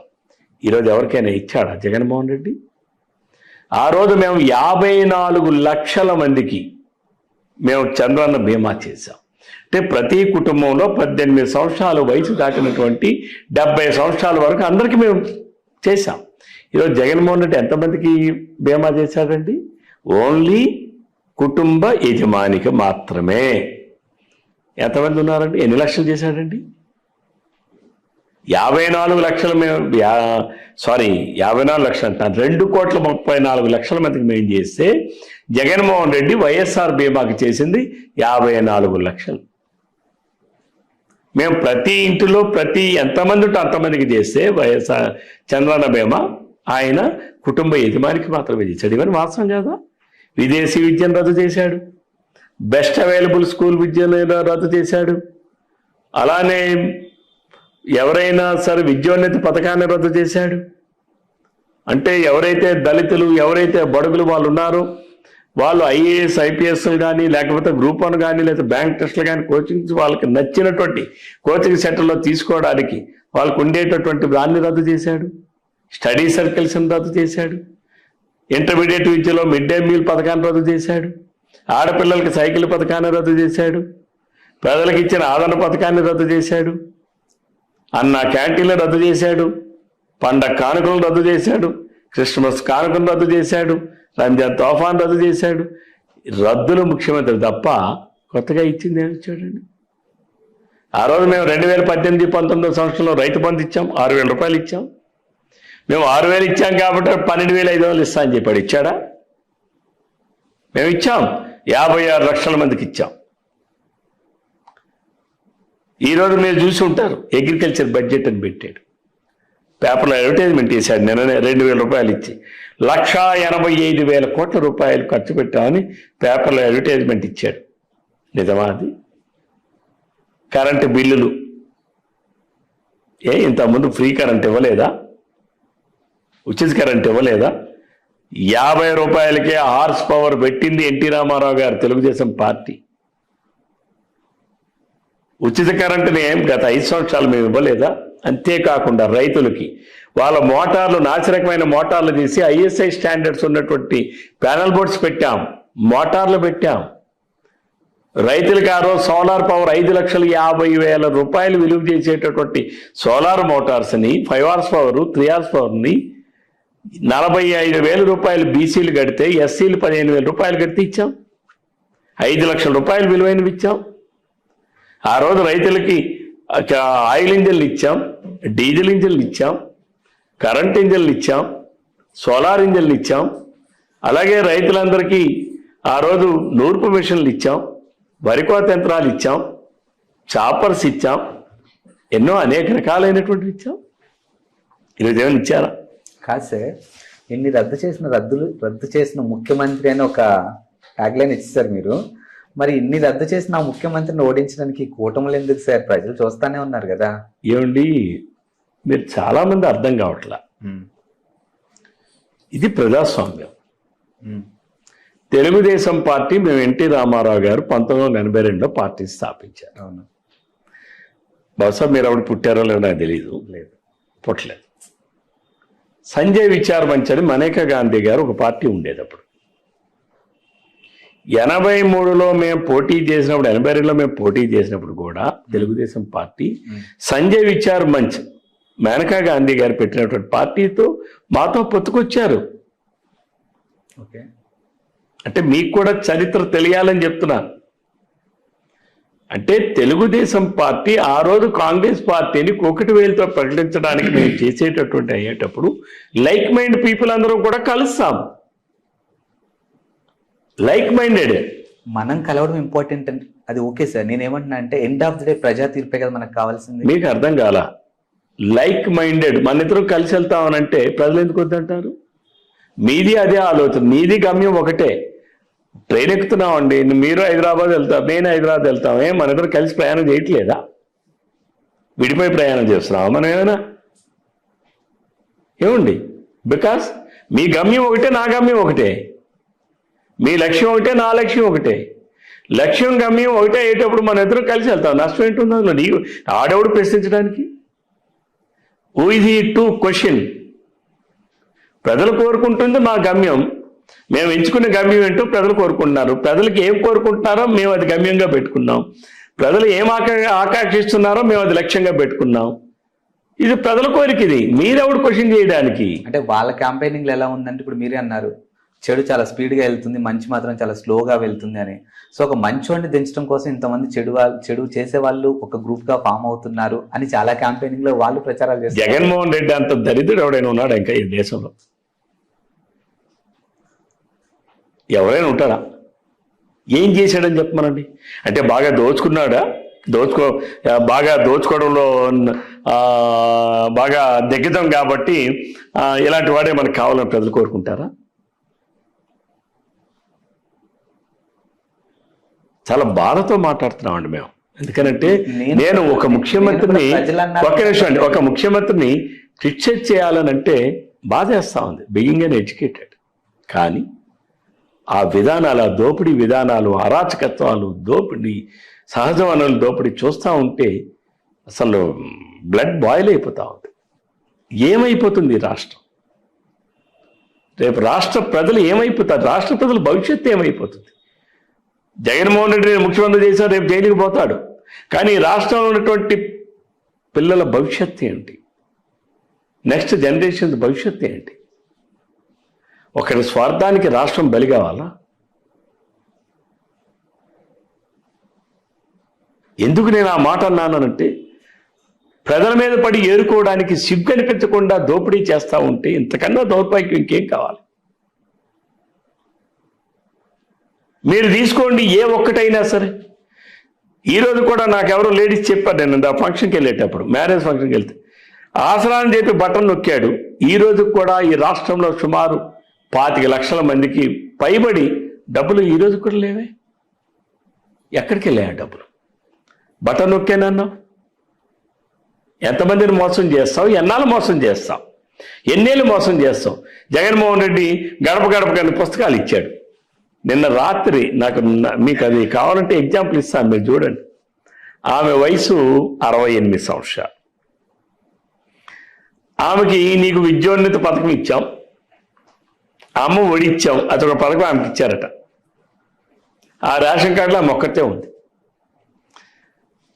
అమ్మ ఒడి పథకం ఆవిడకి ఇచ్చారట. వసతి దీవెన పథకం ఆవిడకి ఇచ్చారట. చేయూత పథకం ఆవిడకి ఇచ్చారట.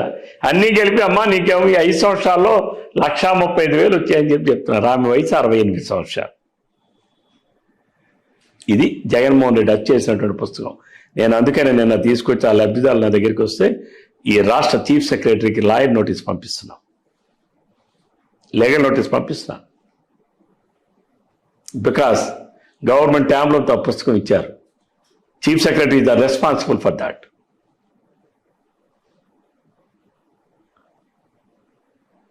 ఎలా ముద్రిస్తాడు? అవాస్తవాలతో ఎలా ముద్రిస్తాడు? ఒక అఫీషియల్ డాక్యుమెంట్ని ఎలా క్రియేట్ చేస్తాడు? ఈరోజు నేను లీగల్ నోటీస్ ఇస్తున్నాం చీఫ్ సెక్రటరీకి. అలాంటివి లక్షలాది మంది ప్రజలు ఉన్నారు, లక్షలాది మంది ప్రజలు,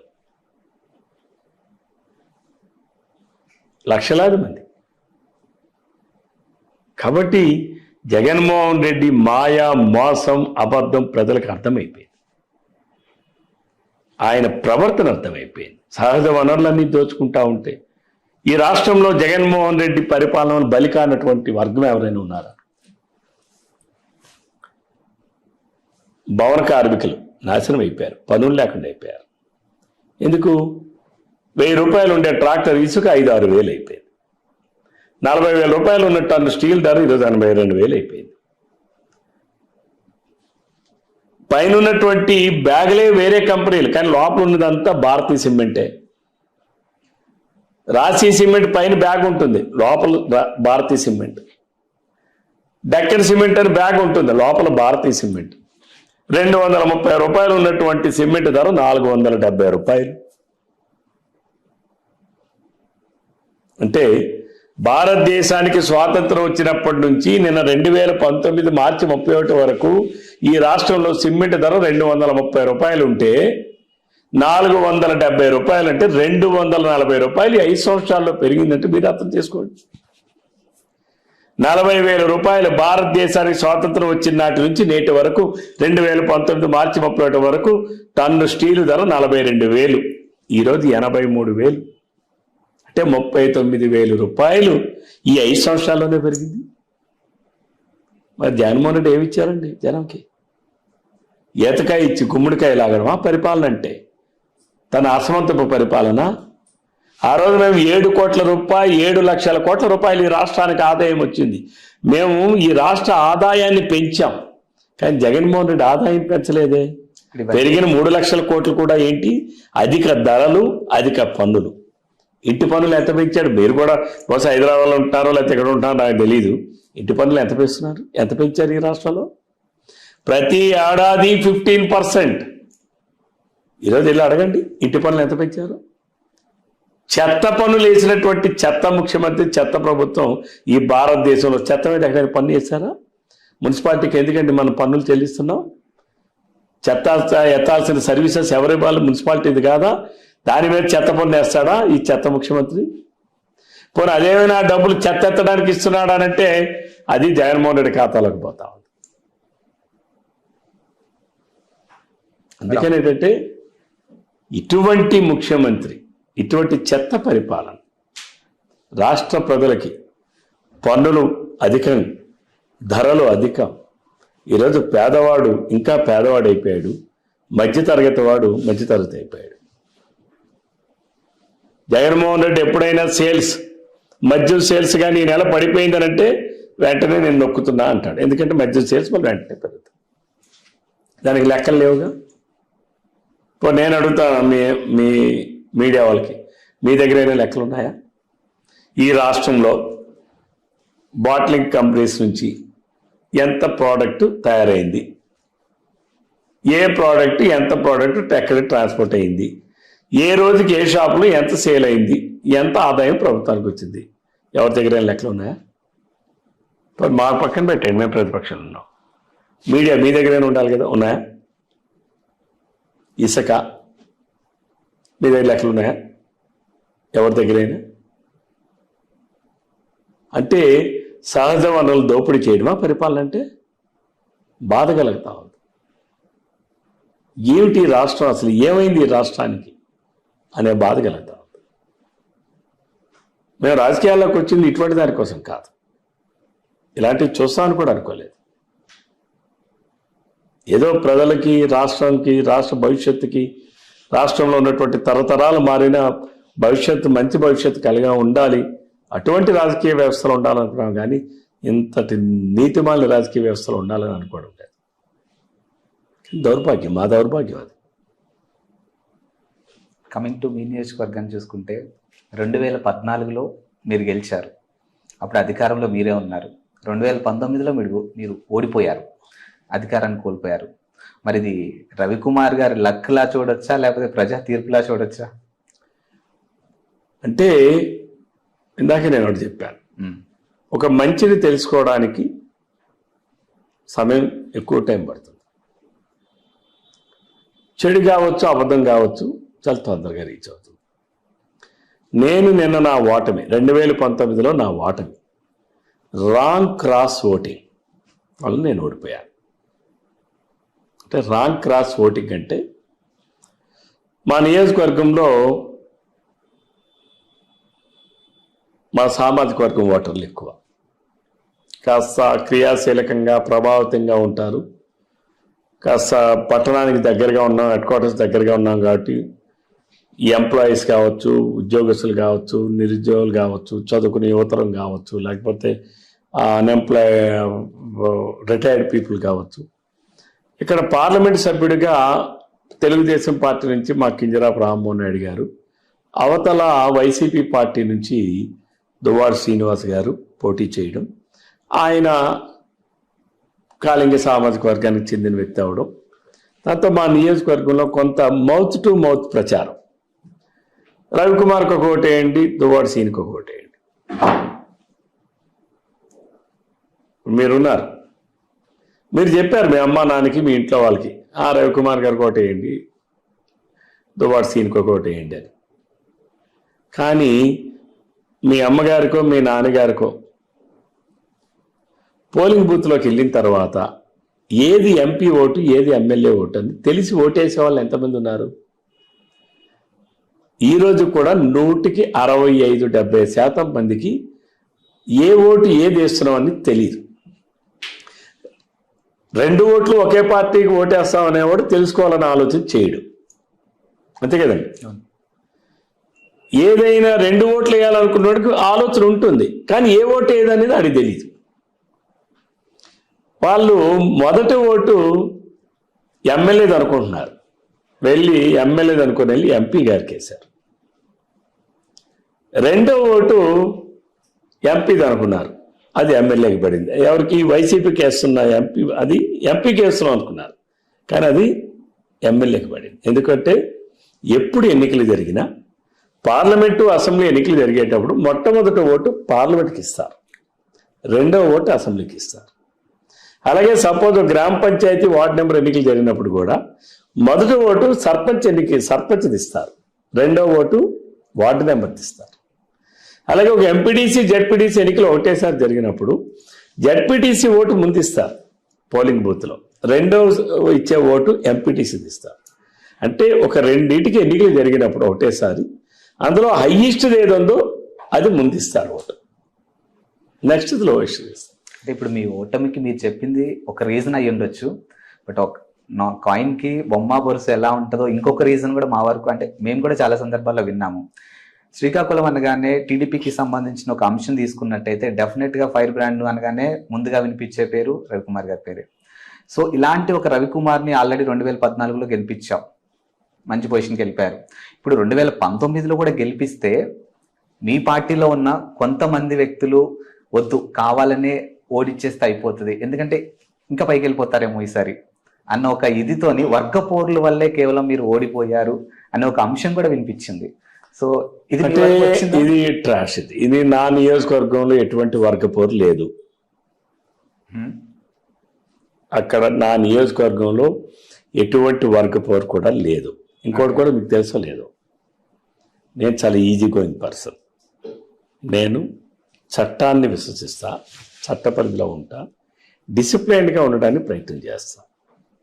కొందరికి అది డిసిప్లైన్గా ఉండడం అంటే ఇబ్బందికరంగా ఉండొచ్చు, కానీ నేను ఉండడానికి ప్రయత్నం చేస్తాను. నన్ను చూసి మీరు ఉంటారా ఉండరా అనేది మీ ఇష్టం, అది కానీ నేను ఉండడానికి ప్రయత్నం చేస్తా. నిజాన్ని నిర్భయంగా మాట్లాడతా, తప్పని ఖండిస్తా. అది మీరేమనుకుంటున్నారు అనేది నాకు అనవసరం.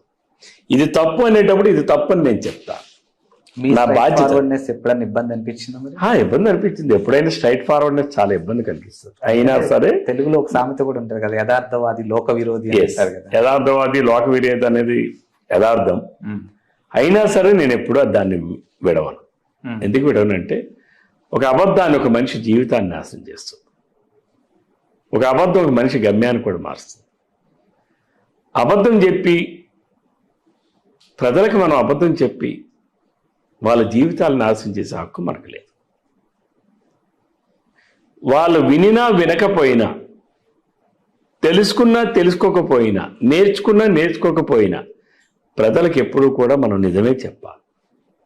నిజం ఎప్పుడు నిప్పులాంటిదే కదా, ఈరోజు కాకపోతే రేపైనా నిజమే కదా. అంతే కదా.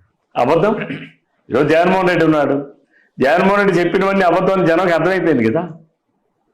సిపిఎస్ నేను వస్తే 1 రోజుల్లో రద్దు చేశాడా? చంద్రబాబు నాయుడు గారి కన్నా బ్రహ్మాండమైన పిఆర్సీ ఇచ్చాడా? ఎప్పటి డిఏ అప్పుడే ఇస్తా, ఎప్పటి టీఏ అప్పుడే ఇస్తా అని చెప్పాడు, ఇచ్చాడా? రివర్స్ పిఆర్సీ ఇచ్చినటువంటి ముఖ్యమంత్రి భారతదేశంలో ఎవరైనా ఉన్నాడా? ఒక్క జగన్మోహన్ రెడ్డి తప్ప. ఐఆర్ కన్నా పిఆర్సీ తక్కువ ఇచ్చిన ముఖ్యమంత్రి ఈ ప్రభుత్వం ఎవరైనా ఉందా? ఒక జగన్మోహన్ రెడ్డి తప్ప. ఉద్యోగస్తులు వాళ్ళ హక్కుల కోసం పోరాడుతూ ఉంటే హౌస్ అరెస్టులు చేసి ఎక్కడికి వెళ్ళకుండానే పోలీస్ కేసులు పెట్టి పోలీస్ స్టేషన్లు పెట్టి నిర్బంధించడం ఎక్కడైనా ఉందా? ఒక జగన్మోహన్ రెడ్డి గారు తప్ప.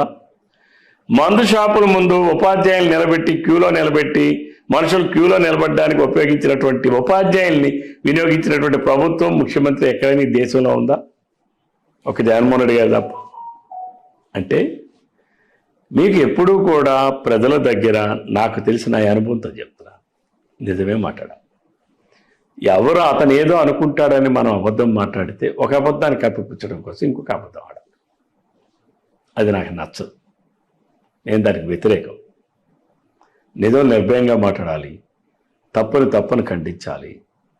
ఖండించినప్పుడే ఈరోజు కాకపోతే రేపైనా వాళ్ళు తెలుసుకుంటారు. నేను అందుకే నా దగ్గరికి ఎవరైనా పని అందు వచ్చేటప్పుడు వాళ్ళు చెప్పిన పనిని నేను పూర్తిగా వింటా, వాళ్ళు ఇచ్చిన కాగితాన్ని పూర్తిగా చదువుతా. నాకు విషయం తెలిస్తే పర్వాలేదు, తెలియకపోతే తెలుసుకొని చెప్తానని చెప్తాను. నాకు విషయం తెలిస్తే ఈ పని అవుతుందంటే అవుతుందని చెప్తా, అవదు అంటే అవదని చెప్తా. ఎట్టి పరిస్థితుల్లో కూడా అవని పని అవదనే చెప్తా. అవుతుందని పని కొన్ని పనులు నా వల్ల అవ్వచ్చు, కొన్ని పనులు నా వల్ల కూడా కాలేకపోవచ్చు, ఇంకోరి వల్ల ఎవరినైనా అవ్వచ్చు. కానీ అవడానికి స్కోప్ ఉంది. కొన్ని పనులు అవ్వవు. ఎందుకు అవ్వవు?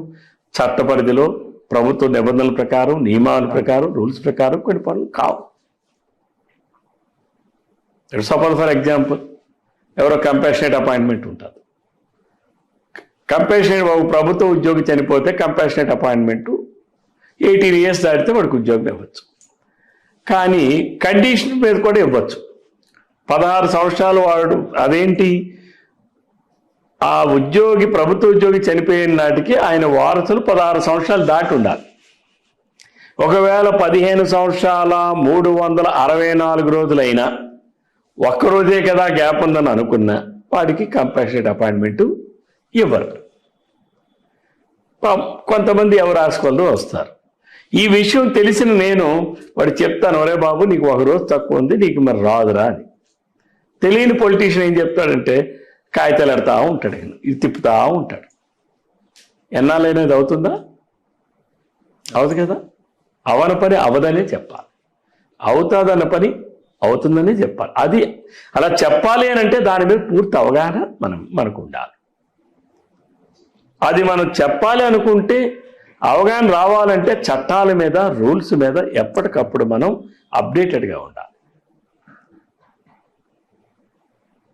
ఇది నేను అలా ఉండడానికి ప్రయత్నం చేస్తాను. పూర్తిగా నాకు అన్ని చదువుకున్నా తెలుసా నేనైతే అంటంలా, బట్ ఐఎమ్ ట్రైంగ్. తెలియని విషయాన్ని తెలుసుకోవడానికి ప్రయత్నం చేస్తాను. Coming to your personal life, ఎలాగో ఒక వర్గం టాపిక్ వచ్చింది కాబట్టి అవుట్ ఆఫ్ సిలబస్ క్వశ్చన్, మీకు తమ్మినేని గారికి రాజకీయాలని పక్కన పెడితే రిలేషన్ ఎలా ఉంటుంది అసలు? అంటే 2008 ఇప్పుడు ఆగస్టు నెలలోనే ఎప్పుడు అనుకుంటాను ఆయన ప్రజారాజ్యంగా ఎంటర్ అయ్యాడు. అంతవరకు బంధం కానీ బంధుత్వం కానీ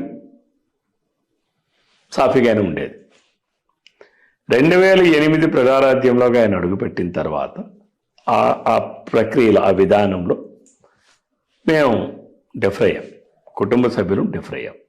ఆయన తోడబుట్టిన అన్నదమ్ముడు కూడా డిఫర్ అయ్యారు, తమ్మినేని శ్యామలరావు గారు.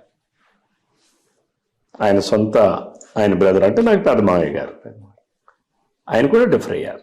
అంటే తెలుగుదేశం పార్టీని వీడి వెళ్ళడం అనేది మా కుటుంబంలో మెజారిటీ ఆఫ్ ఫ్యామిలీ మెంబర్స్ మేము దానికి యాక్సెప్ట్ చేయలేదు.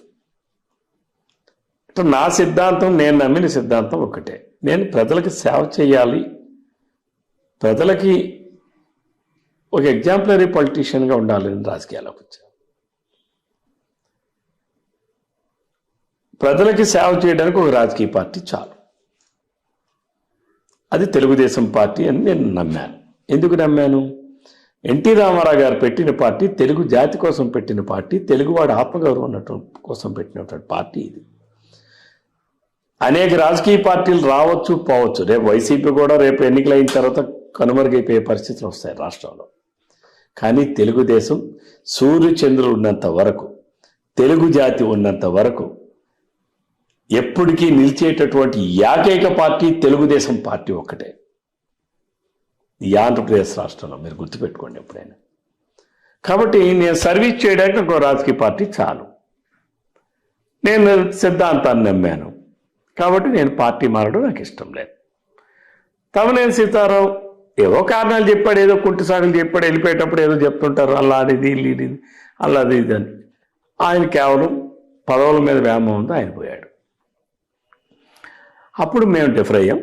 ఆ డిఫరెన్స్ అనేటటువంటిది రక్త సంబంధంలో ఉన్నటువంటి వాళ్ళలో కూడా వచ్చింది, మా అభిమానుల్లో కూడా వచ్చింది, మా బంధుత్వాల్లో కూడా వచ్చింది. లిటరల్గా 2 వర్గాలుగా 2 గ్రూపులుగా విడిపోయాం నాటి నుంచి నేటి వరకు. ఎప్పుడైనా బాధ అనిపించిందా సార్ ఒక రాజకీయంతో రక్త సంబంధాలు దూరం చేసుకోవడం? అంటే సిద్ధాంతం కోసం ఒక్కొక్కసారి తప్పదు. ఇప్పుడు I should not lose my character. నేను ఏ రాజకీయ విలువలతో చేయాలని నేను రాజకీయాల్లోకి వచ్చానో, ఇప్పుడు నా బంధం కోసం బంధుత్వం కోసం నా క్యారెక్టర్ నేను లూజ్ చేసుకోవాలా? నేను ఆ రోజు కూడా ఒకటి అనుకున్నాను, నేను సీతారామన్ గారిని సపోర్ట్ చేస్తే, మా అమ్మ మేనమామ కదా అని నేను సపోర్ట్ చేస్తే నేను రాజకీయాలు వదిలేస్తానని. నేను రాజకీయాల్లో ఉండాలంటే నేను విలువలతో కూడిన రాజకీయాలు చేయాలని నేను సంఘర్షణ పడ్డా. ఆయన పార్టీ మారి వెళ్ళిపోయేటప్పుడు నేను వెళ్ళను, నేను డిసైడ్, నేను వెళ్ళను. కానీ నేను మా అమ్మకి ఆయన సొంత తమ్ముడు, అల్లుడు, నేను కొడుకుని. మరి నాకు ఇంకా 2 అన్నదమ్ములు ఉన్నారు. ఆయన భార్య నా సొంత సిస్టరు, నా సొంత అక్క.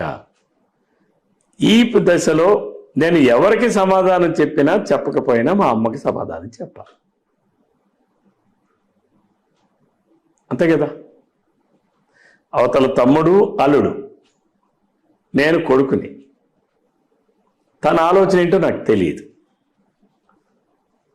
కుటుంబం విడిపోయే పరిస్థితులు వస్తాయి కాబట్టి తను ఏమైనా చెప్తాదేమో, తను ఏమైనా అంటాదేమో మా అమ్మని. నేను ఒక 1 నెల రోజుల పాటు ఎక్కడికి వెళ్లకుండా నియోజకవర్గంలోనే ఉన్నా. అప్పటికి నాకు తెలుగుదేశం మా అధినాయకుల నుంచి పెద్ద ఆయన రమణమణ అనడం, నన్ను కలవమని చెప్పడం ఏం చేశారు. చేసే సమయంలో కూడా నేను ఒకటే మాట చెప్పాను, నేను ఎవరికి సమాధానం చెప్పినా చెప్పకపోయినా మా అమ్మకి సమాధానం చెప్పాల్సిన బాధ్యత నాకు ఉంది. నాకు ఒక 1 నెల రోజులు గడిపివ్వండి, నేను వస్తానని చెప్పాను. 1 నెల రోజులు ఎందుకు గడువు అడిగానంటే, ఏది కూడా ఒక నిర్ణయం వెంటనే తీసుకుంటే అనేక భావోద్వేగాలు ఉంటాయి. కాస్త టైం తీసుకుంటే, నిదానంగా ఆలోచిస్తే స్థిమితమైనటువంటి నిర్ణయాలు వస్తాయి. నేను ఒకరోజు మా అమ్మ దగ్గరికి పోయి, అప్పుడు నా తోడబుట్టిన అన్నదమ్ములు కూడా ఉన్నాం, ఏం చేయమంటారు ఇలా ఉందని అడిగేటప్పుడు మా అమ్మ ఒకటే చెప్పింది, తెలుగుదేశం పార్టీ మన కుటుంబానికి గుర్తింపు తెచ్చింది, గౌరవాన్ని తెచ్చింది తప్ప మనకి ఏ రోజు ఎటువంటి అన్యాయం జరగల. సరే, వాడేదో 4 రాజకీయాలు చేశాడు, వాడేదో నిర్ణయం తీసుకున్నాడు, సరే వాడి నిర్ణయం వాడిని వదిలేద్దాం. నువ్వు నీ అభిప్రాయం, నీ నిర్ణయం ఏదైతే అదే చెయ్యని చెప్పి అప్పుడు వెళ్ళి నేను చంద్రబాబు నాయుడు గారిని కలిశాను. అంటే తెలుగుదేశం, నేను రాజకీయాల్లో ఉండాలనుకుంటే తెలుగుదేశంలోనే కొనసాగుతా. నేను కుటుంబమే కావాలనుకుంటే రాజకీయాల నుంచి వైదొలుగుతా. ఇది నా స్టాండ్స్ ఆ రోజు. మా అమ్మ, నువ్వు రాజకీయాల్లోనే కొనసాగు, నీకేది మంచి అనిపిస్తే, ఏది ఇది అనిపిస్తే అదే చేయని చెప్పింది. ఆ నిర్ణయానికి నేను కట్టుబడున్నా. అంటే ఇప్పుడు రాజకీయాల కోసం కుటుంబం వదిలేసినట్టు? వదిలేసాం. ఎందుకంటే సిద్ధాంతం లేకుండా నేను సిద్ధాంతాలు వదిలి రాజకీయాలు చేయాలా? నేను దేనికోసం ప్రజల దగ్గర నా క్యారెక్టర్ నేను బదనాం చేసుకోవాలి? దేనికోసం? నేను నా పర్సనల్ క్యారెక్టర్స్ని నేను ఎస్టాబ్లిష్ చేసుకున్నాను జనంలో. రేపు సీతారాం వెళ్ళాడు కాబట్టి నేను పార్టీలు మారి వెళ్ళా అనుకోండి, రేపొద్దు నన్ను ప్రజలు అడుగుతారే, మీరు ఎందుకు వెళ్ళారండి అని అంటే నేనేం సమాధానం చెప్పాలి? అండ్ మోర్ ఓవర్, నాకు మీకు తెలుసో లేదో, నేను తెలుగుదేశం పార్టీలో 1999 డిసెంబర్ 30 నన్ను సస్పెండ్ చేశారు. 2001లో లోకల్ బాడీ ఎలక్షన్స్ వచ్చాయి. నేను పొందూరు మండలంలో అప్పుడు అంతవరకు నేను మండల ప్రెసిడెంట్గా చేశా, ఎంపీపీగా. 2001 లోకల్ బాడీ ఎలక్షన్స్ వచ్చేటప్పుడు అప్పుడు నేను ఇండిపెండెంట్ ప్యానెల్ పెట్టాను. అటు కాంగ్రెస్ వాళ్ళు రమ్మన్నారు, రాజశేఖర రెడ్డి గారు రమ్మన్నా కూడా నేను రానేసాను. తెలుగుదేశం నన్ను సస్పెండ్ చేసింది. నేను మా పొందూరు మండలంలో ఇండిపెండెంట్ ప్యానెల్ 20 మంది ఎంపీటీసీలు నిలబెట్టాం. జడ్పీటీసీగా నేను కంటెస్ట్ చేశా, ఎంపీటీసీ కంటెస్ట్ చేశా. ప్రజలు నన్ను ఆశీర్వదించి నాకు ఆ రోజు 16 ఎంపీటీసీలో ఇచ్చారు. ఇండిపెండెంట్ ప్యానెల్ గెలిపించారు, జడ్పీటీసీ గెలిపించారు. ఆ రోజు ప్రజలు నన్ను చూసి గెలిపించారు. అధికారంలో తెలుగుదేశం పార్టీ ఉంది, బలమైన కాంగ్రెస్ పార్టీ ప్రతిపక్షంలో ఉంది. కాబట్టి అంటే ప్రజలు ఏం చూసి నన్ను గెలిపించారు? నన్ను చూసే కదా. అంటే ఏదో ఒక క్వాలిటీ ఉందనే కదా. మరి అటువంటి ప్రజల నమ్మకాన్ని నేను ఎలా చేయను? అందుకని సిద్ధాంతం కోసం బంధాన్ని బంధుత్వాన్ని వదులుకున్నటువంటి వ్యక్తి. ఇందులో ఎక్కడా కాంప్రమైజ్ కాదు, ఎప్పుడు కూడా కాదు. ఎలాగో రక్త సంబంధాల టాపిక్ వచ్చింది కాబట్టి ఆంధ్రప్రదేశ్లో ఇప్పుడు ఏదైనా ఒక హాట్ టాపిక్ ఉందంటే అన్నా చెల్లెల హాట్ టాపిక్. అది మీకు తెలుసు, మాకు తెలుసు, ప్రజలందరికీ తెలిసిన విషయమే. సో దాన్ని చాలా మంది 2 కోణాల్లో చూస్తున్నారు. ఒక కోణం చూసుకుంటే ఇది కేవలం రాజకీయ వ్యూహం మాత్రమే, అన్నా చెల్లెలు మళ్ళీ అధికారం చేజిక్కించుకోవడం చేసిన పనిని ఒక వర్గం మాట్లాడితే, కాదు జగన్ని ఈసారి ఎలాగైనా దించాలి అధికారం నుంచి, ఇదంతా చంద్రబాబు నాయుడు గారి ఒక ప్లాన్ అన్న వేళ ఇంకొకరు చూస్తూ ఉన్నారు. సో దీని గురించి అసలు మిమ్మల్ని అడిగితే అసలు మీరు ఏం చెప్తారు? ఏమండి, రాజశేఖర్ రెడ్డికి కూతురు కొడుకు. రాజశేఖర్ రెడ్డి సంపాదించిన ఆస్తో లేదు, రాజశేఖర్ రెడ్డి గారు 2004 నాటికి నాకు అప్పులు ఉన్నాయి, నా ఇల్లు కూడా నేను అమ్ముకోవాలని చెప్పినటువంటి వ్యక్తి. 2004 నాటికి జగన్మోహన్ రెడ్డికి ఉన్నటువంటి ఇన్కమ్ ట్యాక్స్ మీరు రిటర్న్స్ కానీ చూస్తే తను మొత్తం అంతా కలిపి 53 లక్షలకి ఇచ్చాడు. 9 లక్షలు ఇన్కమ్ ట్యాక్స్ కట్టాడు. మీరు తీసుకోండి, నేనేమి ఫేక్ నేను మాట్లాడడంలా, అథెంటికేటెడ్ ఇన్ఫర్మేషన్. 2003లో ఆయన ఎంత రిటర్న్స్ ఫైల్ చేశాడో ఇన్కమ్ ట్యాక్స్ రిటర్న్స్ ఫైల్ చేయడం ఉన్నాయి కదా. రాజశేఖర రెడ్డి గారే స్వయంగా ప్రభుత్వానికే ఉత్తరం రాశారు, నాకు ఈ బంజారాహిల్స్లో ఉన్నటువంటి దాన్ని నాకు గజం 1000 రూపాయలు లెక్క ఇవ్వండి, నా దగ్గర డబ్బులు లేవు, నేను అప్పులు అయిపోయాను, నాకు ఇవ్వండి అని ఆయనే స్వయంగా రాశారు. చంద్రబాబు నాయుడు గారు దాన్ని ఏదో 1000 కాదు 2000 కట్టంటే ఆయన కట్టలేదు. ఆయన ముఖ్యమంత్రి అయిన తర్వాత ఆయన ఫైల్ ఆయనే క్లియర్ చేసుకున్నాడు, రాజశేఖర రెడ్డి గారే. ఇది ఇటువంటి పరిస్థితులు ఉన్నటువంటి దీంట్లో రాజశేఖర రెడ్డి గారు అధికారంలోకి వచ్చినటువంటి సంపాదించినటువంటి ఆస్తులు ఈరోజు చెల్లి ఎందుకు రోడ్డెక్కింది? నా ఆస్తులు నాకు ఇవ్వలేదని రోడ్డెక్కింది. ఈరోజు జగన్మోహన్ రెడ్డి, దానికి చంద్రబాబు నాయుడు గారికి ఏం సంబంధం అండి? చంద్రబాబు నాయుడు గారు ఏమైనా ఆస్తులు ఏమైనా షర్మిలకు వెళ్తాయా? లేదు రాజశేఖర రెడ్డి గారి ఆస్తులు ఏమైనా లోకేష్ బాబుకి వస్తాయా? ఏమో ఒకవేళ అధికారంలోకి కాదు వస్తారు. అధికారం వేరు, ఇక్కడ మీరు గమనించాలి. వారసత్వాలు తండ్రి సంపాదించినటువంటి ఆస్తులో ఆస్తో అప్పో వాళ్ళ వారసులకు వెళ్తాయి, కానీ రాజశేఖర రెడ్డి ఆస్తులు ఏమి లోకేష్ బాబుకి రావు, లేకపోతే చంద్రబాబు నాయుడు గారి ఆస్తులు ఏమి షర్మిలాకో జగన్మోహన్ రెడ్డికి వెళ్ళాం. అలా కాదండి, ఇప్పుడు నియోజకవర్గంలో ఏదైనా ప్రాబ్లం ఉందంటే ఫస్ట్ గుర్తొచ్చే పేరు రవికుమార్ గారు. సో సార్ దగ్గరికి వెళ్తే నాకు పని అవుద్ది అని. మేబీ ఒకవేళ నిజంగానే ఆవిడకి ఆస్తులు ఇవ్వట్లేదేమో, సో మరి ఇప్పుడు నేను ఆస్తి తెచ్చుకోవాలి అని అంటే లీగల్ గా వెళ్ళాలి అనేది ఒక పాయింట్ ఉంటుంది. సో ఇప్పుడు అధికారంలో వాళ్ళు ఉన్నారు కాబట్టి నెక్స్ట్ అధికారం చంద్రబాబు నాయుడు గారు వస్తే హెల్ప్ చేస్తారేమో. ఇక్కడ హెల్ప్ చేయడానికి టైటిల్స్ ఎవరి పేరు మీద ఉన్నాయి, హక్కులు ఏంటి ఉన్నాయి, ఇవన్నీ వాళ్ళు పెద్ద మనుషుల సమక్షంలో కూర్చొని తేల్చుకోవాలి, లేదా కోర్టుల న్యాయస్థానాల ద్వారా తేల్చుకోవాల్సిందే. ఇందులో చంద్రబాబు నాయుడు గారో లేకపోతే ఇంకోరో మోడీ గారు ఎవరేం చేసిందే ఉండదు. ఏముంది, ఆమె కూడా ఒక లక్ష్యంతో వచ్చింది. వదిలిన బాణం అన్నాడు, పాపం ఆమె చెప్పింది. ఈవిడ ఆ బాణం తీసుకెళ్ళి తిరిగి ఆయనకే పొడుస్తూ ఉంది. ఆయనే జగన్మోహన్ రెడ్డి సమాధానం చెప్పాలి.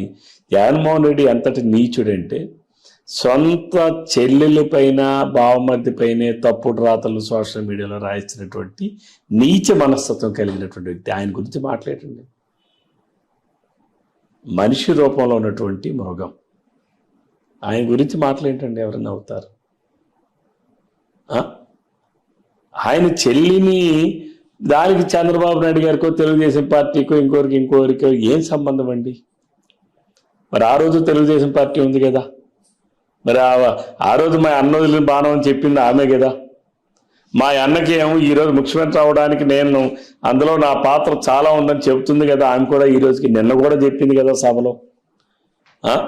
నా తండ్రి ఎప్పుడు కూడా ప్రజల్లో ఉన్నాడు, ప్యాలెస్లో లేడు, నా అన్న ఏమో ఎప్పుడు ప్యాలెస్లోనే ఉంటున్నాడు, అది నేను ప్రధాన ముఖ్యమంత్రి కానే కాదని చెప్పి చెల్లే కదా చెప్తుంది.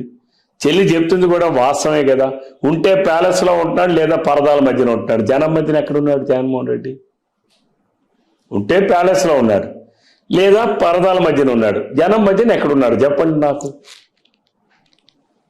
కాబట్టి ఇవన్నీ వాస్తవాలే మాట్లాడుతుంది కదా. నిజం మాట్లాడితే ఎవరికైనా ఉలికి ఎక్కువ ఉంటుంది. ఈరోజు ఆమె కూడా ఏం చెప్పింది, చెల్లిని బామ్మర్దని కూడా చూడకుండా సోషల్ మీడియాలో అసభ్యకరంగా, అసహ్యంగా, సభ్య సమాజం సిగ్గుపడే విధంగా ఆ సోషల్ మీడియాలో చేయిస్తున్నాడు మా అన్న అని చెప్పింది కదా. చంద్రబాబు నాయుడు గారు చెప్పమంటే చెప్తుందా? అయితే నేను అడుగుతా ఉన్నాను, జగన్మోహన్ రెడ్డి వాళ్ళ చెల్లి మీద వాళ్ళ బావమరిది మీద సోషల్ మీడియాలో ఇన్ని అసభ్యంగా పెట్టిస్తున్నాడు, చంద్రబాబు నాయుడు గారు చెప్తే పెట్టించాడా?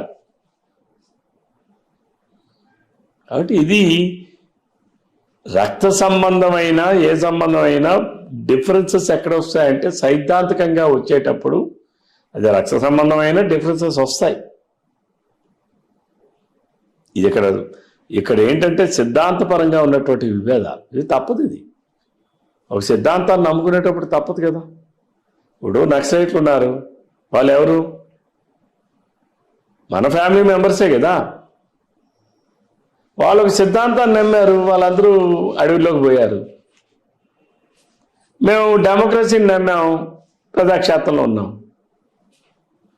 ప్రజాస్వామ్యాన్ని మేము నమ్మాం, మేము ప్రజాక్షేత్రంలో ఉన్నాం. వాళ్ళు ఈ డెమోక్రసీ అనే దానివల్ల ప్రజలకు అంత ఇది కాదు, తుపాకీ ద్వారానే ఇదంతా సెటరేట్ అవుతుందని వాళ్ళు నమ్మారు, వాళ్ళు అడవిలో ఉన్నారు. కాబట్టి ఇందులో సిద్ధాంతపరమైన విభేదం వచ్చేటప్పుడు తప్పనిసరిగా బంధాలు, బంధుత్వాల్లో బ్రేకేజ్ వస్తుంది. ఇది తప్పదు. ఎస్. సో ఫైనల్గా ఇక్కడ మున్సిపల్ ఎలక్షన్స్ ఎందుకు జరగలేదు సార్? శ్రీకాకుళంలో మున్సిపల్ ఎలక్షన్లు జరగకపోవడానికి కారణం ధర్మాప్రసాద్ గారికి ఇష్టం లేదు. ఏంటి రీజన్? రీజనే లేదు, ఎవరు ఇక్కడ ఉండకూడదు. ఎవరో మేయర్ ఉన్నారనుకోండి, మేయర్ ఇంతకుముందు మున్సిపల్ చైర్మన్ వేరు, మేయర్ వేరు. మేయర్కి వచ్చేటప్పటికి ఇంకా ప్రోటోకాల్స్ అవన్నీ వేరు. రెండోది పవర్ ఫ్యాక్టరీ కూడా జనరేట్ అయిపోద్ది. ఎవరికి లేకుండా ఉంటే, ఎవరికి పదవి లేకుండా ఉంటే అందరూ నా చుట్టే తిరుగుతారు కదా అనేది ఆయన వ్యూహం. మేయర్ పోస్ట్కి కార్పొరేషన్లో ఉండేటటువంటి నిధులు లేకపోతే ఇవన్నీ కూడా ఎమ్మెల్యే గారు, ఇప్పుడు ఆయన మంత్రి గారు కాబట్టి ఆయన చెప్పినట్టుగా చేసుకోవచ్చు. ఆ స్వార్థంతోనే ఆయన జరగని పనిని పక్కనున్న పంచాయతీలు అందులో కలపడం, దాన్ని 36 వార్డులు 50 చేయడం, అది అశాస్త్రీయంగా వార్డులు విభజన చేయడం, రిజర్వేషన్లు కూడా ఇప్పుడు ఇన్ని వార్డులు అయితే ఇన్ని రిజర్వేషన్స్ అని ఉంటాయి. ఎస్సీ కింద రావాలి, ఎస్టీ కింద రావాలి, మహిళ కింద రావాలి, లేకపోతే ఓసీ కింద రావాలి, బీసీ కింద రావాలని ఉంటాయి. అది మెయింటైన్ చేయకుండా ఇష్టారీతం చేయించడం, ఇవన్నీ దేనికి సంకేతం? ఎన్నికలు జరగకుండా ఉండాలి. జరగకుండా ఉండాలంటే అడ్డదిడ్డంగా చేసి వాడు కోర్టుకు వెళ్తాడు, కోర్టులో ఆ వాయిదాల మధ్యన ఇది నలిగిపోతా ఉంది, ఈరోజు మా పీరియడ్ అయిపోద్ది అనేది ఆయన ఆలోచన. సక్సెస్ అయ్యారు ధర్మప్రసాద్ గారు, అయ్యారు కదా, సక్సెస్ అయ్యారు కదా. ఈ 5 సంవత్సరాలు దిగ్విజయంగా మున్సిపల్ కార్పొరేషన్కి ఎన్నికలు లేకుండా చేశారు కదా ఆయన. సో నెక్స్ట్ ఎలాగో మీ అనుచరులు కానీ లేకపోతే మీ ఉన్నటువంటి ఫాలోయింగ్ చెప్తుంది ఏంటంటే నెక్స్ట్ ఎలాగో కమింగ్ ఎలక్షన్స్లో మా సారే ఖచ్చితంగా విన్నింగ్లో ఉండబోతున్నారు. సో ఫ్యూచర్లో మినిస్టర్ కూడా అయ్యే ఛాన్సెస్ ఉంది, ఇలాంటివి కూడా వినిపిస్తూ ఉన్నాయి. సో మరి ఫస్ట్ మీరు ఎలాంటి దాని మీద యాక్షన్ తీసుకోబోతున్నారు? నేను ప్రజాస్వామ్యాన్ని నమ్ముతాను. ఓకే. చట్టపరమైనటువంటి ఒకవేళ జనాభా పెరిగేదానికి అనుగుణంగా ఏదైతే మున్సిపల్ చట్టం అది పరంగా ఉందో శాస్త్రీయంగా విభజన చేస్తాం. విభజన చేయాల్సి వస్తే వార్డులు రీఆర్గనైజేషన్ చేయాల్సి వస్తే రీఆర్గనైజ్ చేయిస్తాం, డివిజన్స్ వారీగా చేయిస్తాం, చట్టపరంగా రిజర్వేషన్స్ ప్రక్రియ అంతా పూర్తి చేస్తాం, ఎన్నికలకు వెళ్తాం. ఎందుకంటే ఇప్పటికి 20 సంవత్సరాల నుంచి ఇక్కడ ఎన్నికలు లేకుండా అయిపోతుంది. ఇది కరెక్ట్ కాదు. ఎందుకంటే స్థానిక పాలన, స్వపరిపాలన అనేది స్థానిక ప్రభుత్వాలు చేయాలి. లోకల్ బాడీస్ అంటే స్థానిక ప్రభుత్వాలు, పంచాయతీలు కావచ్చు, మున్సిపాలిటీలు కావచ్చు, కార్పొరేషన్లు కావచ్చు. ఒక ఎమ్మెల్యే స్వార్థం కోసం, ఇంకోరి స్వార్థం కోసం ఇవాళ ఉండడానికి వీల్లేదు. ఎందుకంటే ఒక ఎమ్మెల్యే ఎంతమందిని కలవగలరు? ప్రజల్ని ఎంతమంది ప్రజల అవసరాలు తీర్చగలడు? దానికి ఒక కార్పొరేషన్ ఉంది, దానికి ఒక బాడీ నుండి వాళ్ళు అవన్నీ చూస్తారు. ఒక డివిజన్లో ఒక కార్పొరేటర్ ఉన్నాడు అనుకోండి, ఆ డివిజన్ ఉండే పనులు వాళ్ళు చూస్తారు. ఎంతమంది ఎమ్మెల్యే దగ్గరికి రాగలరు? కాబట్టి ఇది కాదు, తప్పనిసరిగా మేము ఎట్టి పరిస్థితుల్లో రేపు ప్రభుత్వం అధికారంలోకి వచ్చిన తర్వాత దీన్ని ఎట్టి పరిస్థితుల్లో అన్ని ఎన్నికలు జరిపిస్తాం.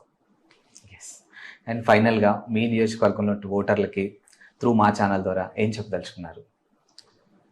మా నియోజకవర్గంలో ఉన్నటువంటి ఓటర్లకి అందరికీ నా విజ్ఞప్తి ఒకటే, రాష్ట్రం బాగుండాలి, మీ పిల్లల భవిష్యత్తు బాగుండాలి. రాష్ట్రం బాగుండాలి అంటే తప్పనిసరిగా తెలుగుదేశం జనసేన కూటమి అధికారంలోకి రావాలి. పిల్లల భవిష్యత్తు బాగుండాలంటే తప్పనిసరిగా చంద్రబాబు నాయుడు లాంటి వ్యక్తికి ఈ రాష్ట్రాన్ని ఒక 15 సంవత్సరాల పాటు ఏకదాటిగా ఇవ్వాలి. నిన్న రాష్ట్రంలో చంద్రబాబు నాయుడు గారు ముఖ్యమంత్రి అయి ఉంటే రాజధాని పూర్తి అయి ఉండేది. ఈ రాష్ట్రానికి 2-3 లక్షల కోట్ల రూపాయల ఆదాయం వచ్చి ఉండేది. అప్పులు చేయాల్సిన పరిస్థితే ఉండేది కాదు. ఎన్నో పరిశ్రమలు వచ్చి ఉండేవి. ఎన్నో లక్షలాది మందికి ఉద్యోగ ఉపాధి అవకాశాలు కలిగి ఉండేవి. ఈరోజు ఒక్క ఛాన్స్ అని చెప్పి మోసపోవడం వలన ఎంత నాశనం అయిపోయాం. కాబట్టి నా ఆమదాలవలస నియోజకవర్గంలో ఉన్నటువంటి ఓటరు ప్రతి ఒక్కరు ప్రజలందరికీ నా విజ్ఞప్తి, చంద్రబాబు నాయుడు గారి నాయకత్వం ఈ రాష్ట్రానికి అవసరం. నేను గడిచిన 5 సంవత్సరాల్లో నేను మీకు సేవలు అందించాను. నా మంచి ఏంటో, నా చెడు ఏంటో, నా పని విధానం ఏంటో ప్రజలందరికీ తెలుసు. మరలా నాకు అవకాశం కల్పించమని మా ప్రజలందరికీ నేను విజ్ఞప్తి చేస్తా ఉన్నాను. థ్యాంక్ యూ సార్, ఇంత బిజీ షెడ్యూల్లో కూడా మాకు కాస్త టైం ఇచ్చినందుకు థ్యాంక్ యూ అండి. Thank you so much. Thank you.